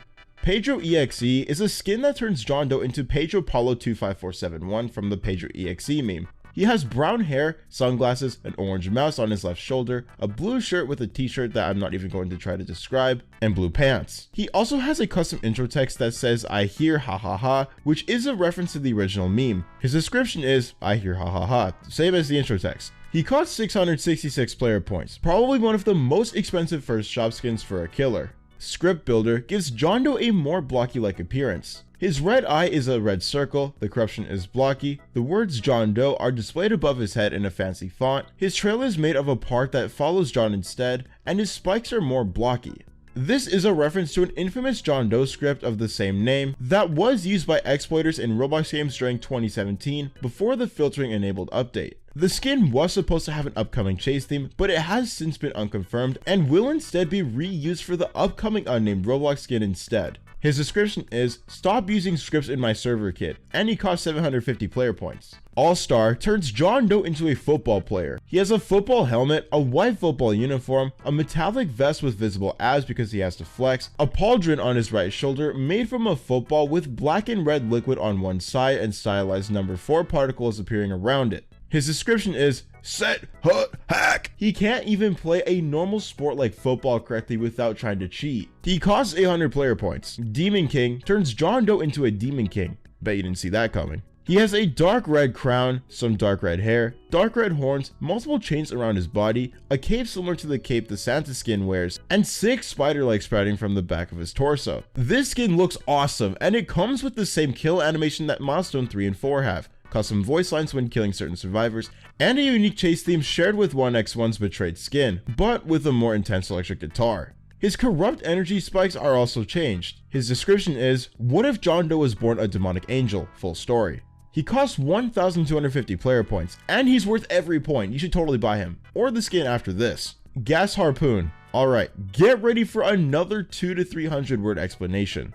John Doe is turned into an efflorescent gas harpoon, a reference to Ahab from Limbus Company. He has stereotypical pirate wear, I'm not even going to try and pronounce that, claw hands, a giant harpoon named Ego, and his digital footprint and corrupt energies binary colors are pallid. I would go over exactly what the 3 pistons on the harpoon are, but they have nothing to do with the skin and are only just about Ahab. Maybe in a future update the harpoon will have a better use. He has a unique chase theme called Obsession by Night Shroud, which is a remix of Compass by Millie. Gas Harpoon was the first skin in the game to receive its own custom Last Man Standing theme, with it being a vocal mix of Obsession. It was temporarily removed recently, but was brought back soon following community input. There's also a chance Gas Harpoon is female, as one of the voice lines says her, and the voice actor refers to them using she/her pronouns, but nothing has been confirmed, and this is just Gas Harpoon acting like Ahab. Please don't try to cancel me again, I'm just reading what the wiki says. His description is, the fault lies with you, Survivor, yet I'm the evil here? Yes. The answer is yes. Once again, this is probably a reference to something, but that doesn't matter. Your name is literally Gas Harpoon, and you're a skin belonging to a killer. You are indeed evil.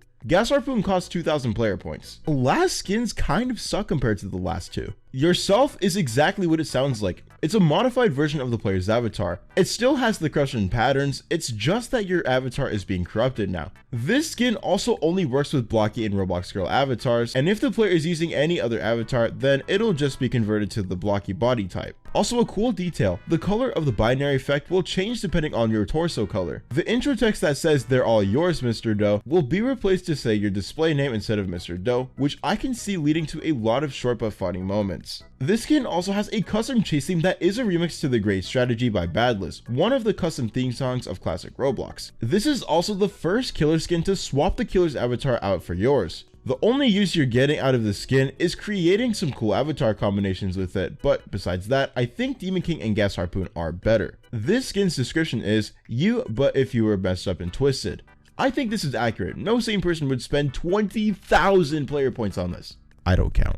1x1x1x1. Milestone skins. Same thing as John Doe, all of 1x1's milestone skins are being entirely remade, but I'm gonna talk about all of them anyway. Milestone 1 sucks. He just gets a green armband on his right arm and a small scarf. I see why this is getting remade. Milestone 2 gives him another green armband, but this time on his left arm, and he has a black bandana that hangs from his neck. Milestone 3 transforms his armbands into green shoulder pads that each have a spike that extrudes outwards. And like every killer skin, this and Milestone 4 have a custom chase theme. Starting to think I wasted my time covering these. Milestone 4. Yeah, I honestly could have just skipped over these, but we're here now.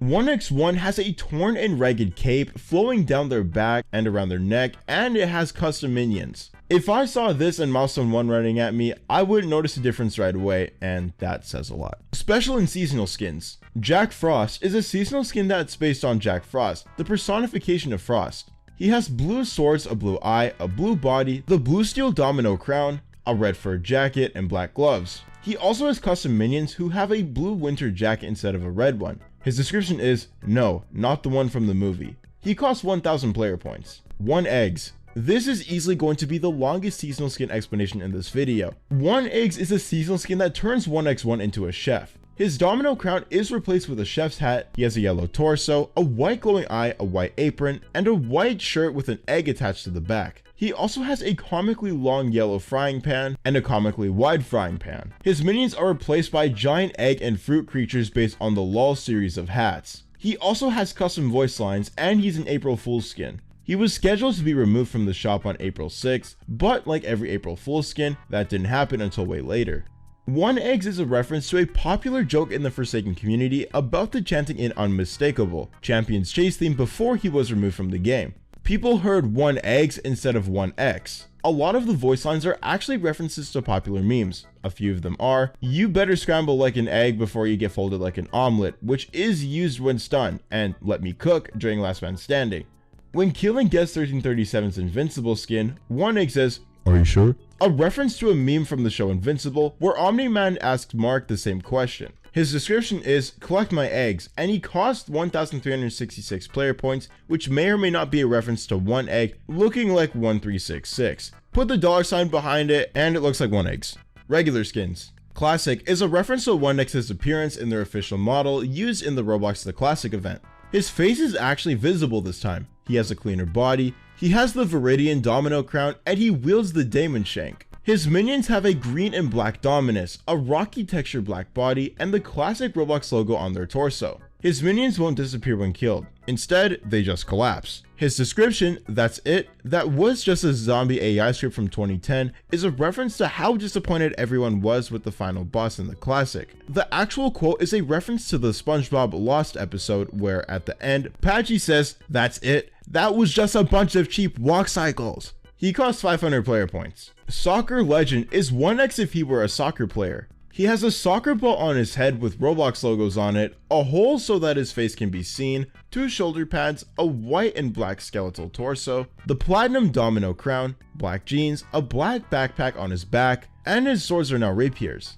His description is, "On the off chance you catch him practicing outside of trial time, don't let him play goalie. He's horrible at it." He costs 700 player points. 16th Night turns 1x into Sakuya Izayoi from Touhou Project. She has a long dark blue dress, an apron, a big white bow tied around her waist, a black scarf, black shoes, a blue glowing eye, a blue domino crown, and her swords are blue with a blue and black aura that surrounds her avatar. She has custom minions who have a rocky texture and a black and blue color palette with a red scarf. Her description, "Illusion World the World," is a reference to Sakuya Izayoi's spell card in Touhou 6, Embodiment of Scarlet Devil. She costs 817 player points, which is oddly specific. Darkness turns 1x into a redesigned version of the Beast from the Darkness series by Lawlerus. He has a red and black hood, a mostly black avatar, a red torso, a red glowing eye, a black cape, and he carries red scythes with him instead of his swords. His minions are the same as classics, and they also collapse when they die. His description is, "Fear of the Darkness," and he costs 1000 player points. Monochrome gives 1x a black and white monochromatic body. He has 2 small white glowing eyes, a white domino crown, and white torso.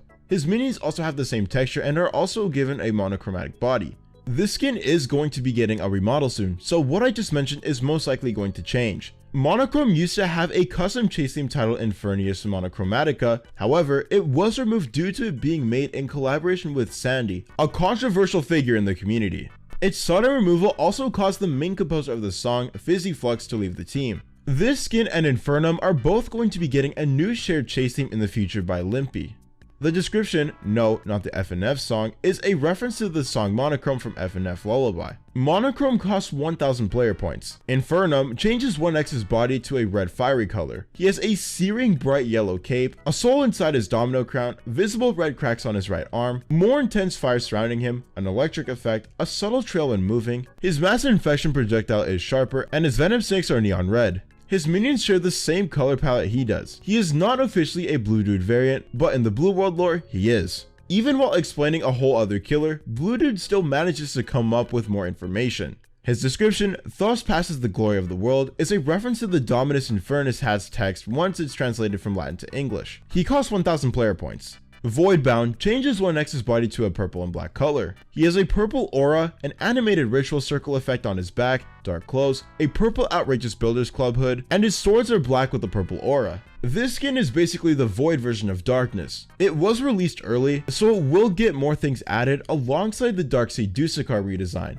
His description is, "Why he looks so mad." I agree, he looks like he is a lot more than a manifestation of negative emotions. He also has no chase theme, which is really unfair for a skin that looks like this. He costs 1250 player points. Timeless turns 1x into the account's original avatar from 2009. He has the sea face, which is associated with the 2012 April Fool's hacking, green limbs, a white torso, a black head, the classic Roblox R on his torso, and he has his own custom chase theme titled Timeless Chase Theme. Despite what he looks like, Timeless is not in any way related to or based on Spirit, another Roblox myth. His description confirms this, commonly mistaken as Spirit. He's not a fan. I dare you to call him Spirit to his face, but I doubt you'll be back alive to tell me you actually did it. He costs 1750 player points. Betrayed is 1x if he was betrayed. He has long white hair, chains on his limbs, voice lines, and a chase theme titled Bad Faith. He has special voice lines for killing 2-Time, Chance, 7 and 7, Builderman, and Elliot. Surprisingly not Shedletsky. He's also canonically British. He has a unique kill animation that is 0.8 seconds faster than the default, making the skin kind of pay to win if you can even notice it. His description, what if 1x was betrayed by his minions and trapped in the hyperbolic time chamber for 1000 years? is a reference to numerous YouTube videos titled "What if Goku was betrayed and trapped in the time chamber for a millennia?" These videos are often memed in the Dragon Ball fandom. They cost 1,750 player points, making them, as of reading this, the most expensive 1x1 skin. Current maps. Brandon Works, the map carried by the cast ramp that's very annoying to counter as a killer. It's based on a Roblox ARG on YouTube named Brandon Works. It features multiple different elements from all the games included in the ARG. It also has arguably the best map ambience in the game. The map has 3 generators and 4 different areas, which are the castle, cave slope, why capture the flag corners, and Brandon World. There are also 4 items on this map. Being a survivor on this map is pretty easy. They don't have a ranged attack that can go up or down. Now, if you're a killer on this map and you don't have a projectile that can do that, good luck. The only thing you can do is use Kool Kid's pizza bots or the 1x resurrection. Here's a couple of fun facts. Making your camera face the woods plays a distorted sound. And the map used to have you clean graffiti off walls as an objective, but it was removed and replaced with generators. Missed opportunity. The maps would be a lot more interactive if the objectives actually had something to do with the map. In the corner of the map under the construction zone, there's a yellow bouncy castle that is part of a recurring joke in the ARG, where Ozolog 1 would try and quote-unquote conquer it. Yelric's Resting Place is based on the iconic game created by Roblox admins in 2006, and it was later used in the 2008 Halloween event. This map is pretty standard for both survivors and killers. The poison's not really that big of a deal, and I guess you could use the cliff to try and escape the killer, but if they catch you, it's game over. If you're using guests, then you can charge and push the killer off the ledge. The map has 5 generators in 3 areas: Yelric's house, graveyard, and the temple on a cliff. There are also 4 items on this map. Unfortunately, there's no cool effect or anything that happens if you use 2 times Yelric's skin here, I think. Glass Houses is one of those maps that, if handled poorly, can be a nightmare for killers. This map is a somewhat tree-filled forest with 2 mountains that are connected with a glass bridge, and they have glass buildings on top. The right mountain allows players to go up a staircase, and it's commonly used for survivors to escape the killer, similar to the way survivors escape in Brandon Works. The left mountain is hollow and has a staircase that the player can use. For some reason, I often forget this part of the map even exists. There are 4 main areas: Jail Mountain, Glass Intersection, Cave, and Steep Mountain. The map is mostly an open space, so survivors generally just camp the staircases, but if you're a 7 and 7 and the killer is Kool Kid, you should win pretty easily. Just go hide in the corner and use the clone ability and repeat, because 7 and 7 is basically a direct counter to Kool Kid, since he doesn't really have an ability that allows him to see exactly where a survivor is, unless you somehow get hit by a pizza bot, which if you do, then you deserved it. Also, this map's name is clickbait. You can't really enter any of the actual glass houses. It's really just mountains with glass houses on them. There's an older version of this map called Old Glass Houses, but I'll talk about that later. Horror Hotel is based on a Roblox horror game series by Joshman601 called Horror Hotel Part 1 and Part 2. I don't know much about the game series, but the name of this map is misinformation. I don't see a single staircase or elevator to make this an actual hotel. It's more like a horror motel. There are 6 areas: the outdoor field, halls, play area, kitchen, well, and small rooms. Don't try to use this wall to juke the killer. Trust me, it doesn't work. One of the hallways contains zombie arms, and stepping on these arms will give you slowness 3 for 3 seconds, which can be a very long time if you're being chased. These can be used to your advantage. They override any slow debuff you currently have, meaning if you had slowness 2 for 15 seconds, running through the arms changes it to slowness 3 for 3 seconds. Most of the generators in this map are in their own separate small rooms, allowing survivors to get to them more easily without being seen. But the one that's in the open in the play area can be a nightmare because there's almost no cover to hide you from the killer. The ball pit part of the play area is usually a hotspot for survivors, since Builderman usually puts his turret there to surprise the killer and slow them down. This plan comes crashing down the second the killer grows a brain and uses either pizza bots or resurrection minions to go through one side of the ball pit while the killer goes on the other side. This map also has a ton of references about other horror media, but I'll let you find those for yourself. Yes, I'm gatekeeping. Go play the game. Planet Voss is based on a game made by Koopa in 2008 called Planet Voss Gateway Park.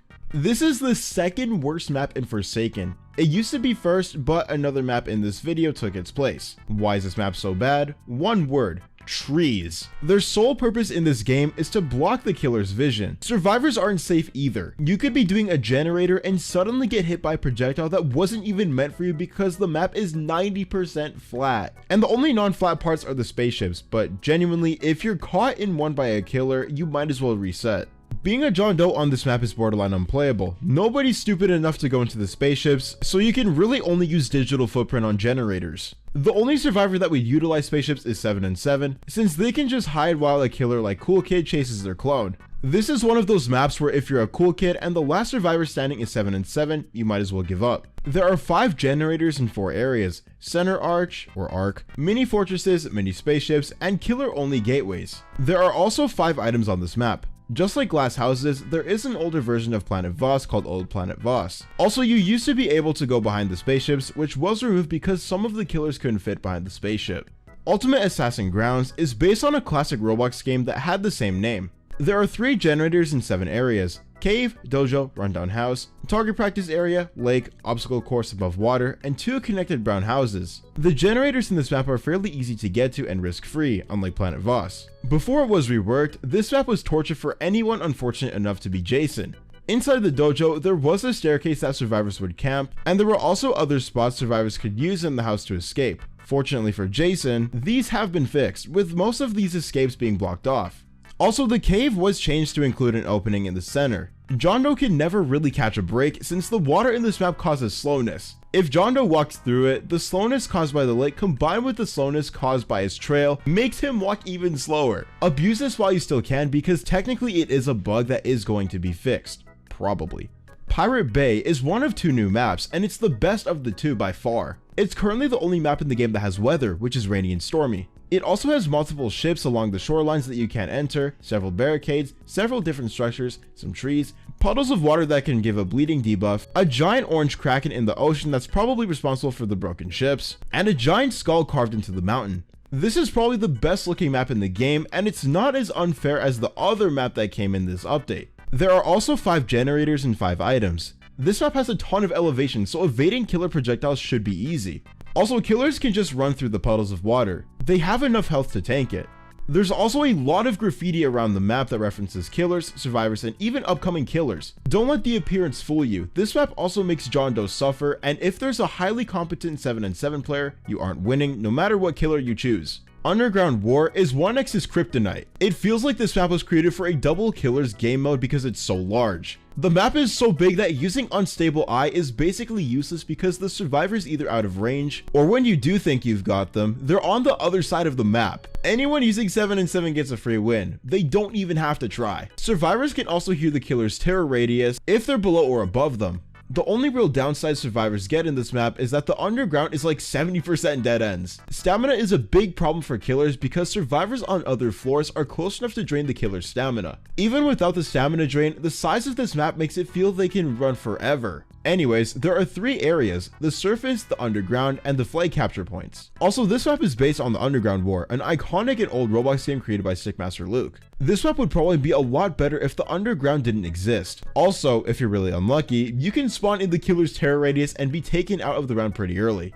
If you've made it this far, comment below your favorite Forsaken map and why. And while we're at it, be sure to hit that subscribe button with your nose. I'm almost certain the majority of you can't even do it, but let's try to hit 50k by the end of the week. Anyway, private server exclusive maps. Swordfight on the Heights, commonly known as SFOTH, is based on an iconic game of the same name made by Shedletsky, the admin, not the survivor. There are 4 areas: disappearing platforms, map center, 4 stud-wide paths, and stairway. Unfortunately, none of the original gameplay elements from the actual game are in this map. Also, if you fall off the map, you will be teleported to one of the 6 spawn points. But if you do this too much, the game's anti-cheat will think you're flying and you'll be kicked. The ambience on this map is named May the Heights Collapse, and it's from Combat Initiation. This map is also one of the only maps in the game that has no dark fog covering it. Also, this map was used to create 1x's intro. Haunted Mansion is based on another game that Shedletsky created. It has 4 areas: Haunted Mansion, Pumpkin Patch, Playground, and Underground. The mansion sits on a large hollowed out mountain. This is the only map in the game to have a flashlight item. Too bad it's a private server exclusive map.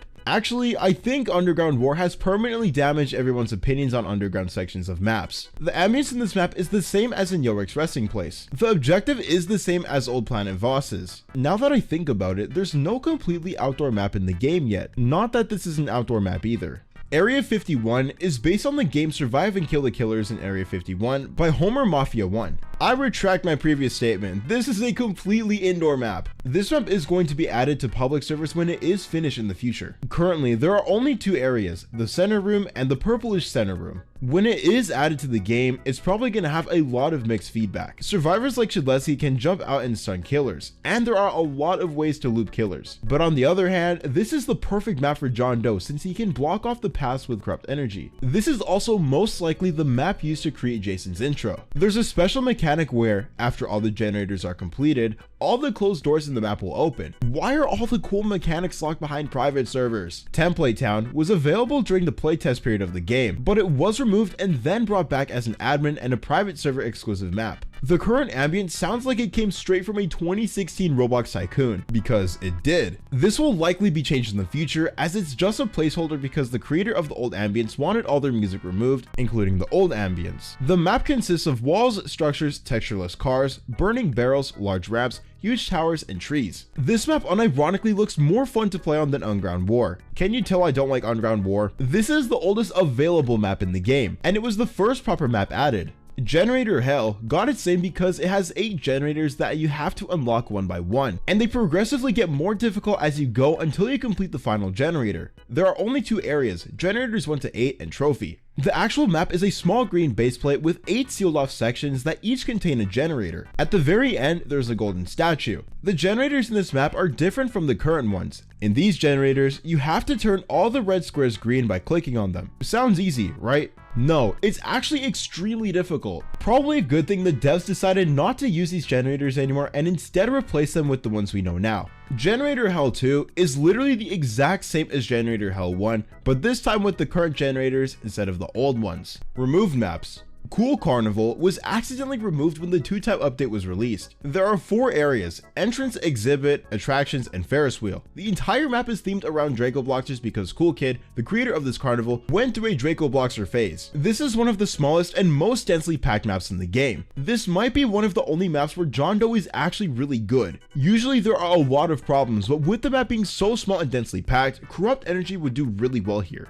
As for survivors, with the map being so small, doing generators is always very risky, and if you're unlucky enough to get trapped by John Doe's corrupt energy, you might as well give up. Guess 1337 is a good survivor to use on this map since there's a lot of corners and twists he can use to surprise the killer. This map will most likely be added back to the game, and it might even be reworked when it comes back. Old glass houses resembles the source material more than the current one. There is dark fog, fallen trees, burning barrels, and no cannons or jump pads. There's also broken glass around the map, a damaged desk in the blue glass cave, and parts of the red glass bridge are broken. There are 4 main areas: blue glass bridge, blue glass cave, red glass bridge, and red glass cave. This map also has no objectives, and it's one of the only 2 maps in the game without any ambience, the other being template. Old Planet Voss is still pretty similar to the current one, but it has some noticeable changes. There are mirrors that killers can go through, the red and blue spaceships are much bigger, the map as a whole is much bigger, and there's a giant crater in the middle of the map. There are 3 areas: Red's base, Blue's base, and Control Center. For some reason, this map was removed from the command panel, so good luck getting it. It also used to have the old objective of completing 8 pumpkins instead of doing the generators. Scrap maps. Snowball Brawl 1 was based on a game featured in the Sealed Directory web series. It was scrapped due to permissions for Sealed Directory being pulled from the game. Since the map was scrapped, there's not much information on it. The only area we know it had was Seal's cabin. It sucks that this map was scrapped. A winter-based map would have been cool. There would probably be white fog instead of the dark fog in every public map, and maybe even snow footprint sounds. Pet Noonie Simulator is based on a game with the same name. It was scrapped for the same reason as Snow Brawl 1. Permissions from the PNS team were pulled, Noonie got exposed, and his game was cancelled because of it. Judging by the single teaser the map had, it most likely would have been a forest type map. Also, it appears to have weather in the form of rain, just like Pirate Bay. The ambience is called Melancholy, but the composer is unknown. This is also the second best ambience for a map, and since this map is unsavable, the ambience should definitely be used for another map. Developer exclusive maps. Baseplate is the map where you see all those upcoming killers and features. It's just a flat baseplate with dummies around the map for testing, and various survivor and killer rigs. This includes upcoming survivors. There are parts that can change your team, parts for map creation, kill bricks, and 6 survivor NPCs used to test killer attacks. One of these NPCs are named Noob that has 10,000 health. There's also the hand-powered recovery center from Battle for Dream Island, and an AO Oni model at the map spawn location. Does this confirm a Battle for Dream Island collab or an AO Oni killer? Probably not, but come back to this in the future if I'm wrong. Template is the oldest map in the game. It also has a special objective where you collect unused totems. The only area in this map is the Brandon Works raised area. This is because the map holds buildings that can be used in other maps. Other than that, this is just a flat base plate with some stuff on it. Not very eventful. If you like this video, you will definitely love this video on screen. Comment below if you want more long videos just like this, and be sure to subscribe for more explaining content. That was a lot. See you soon.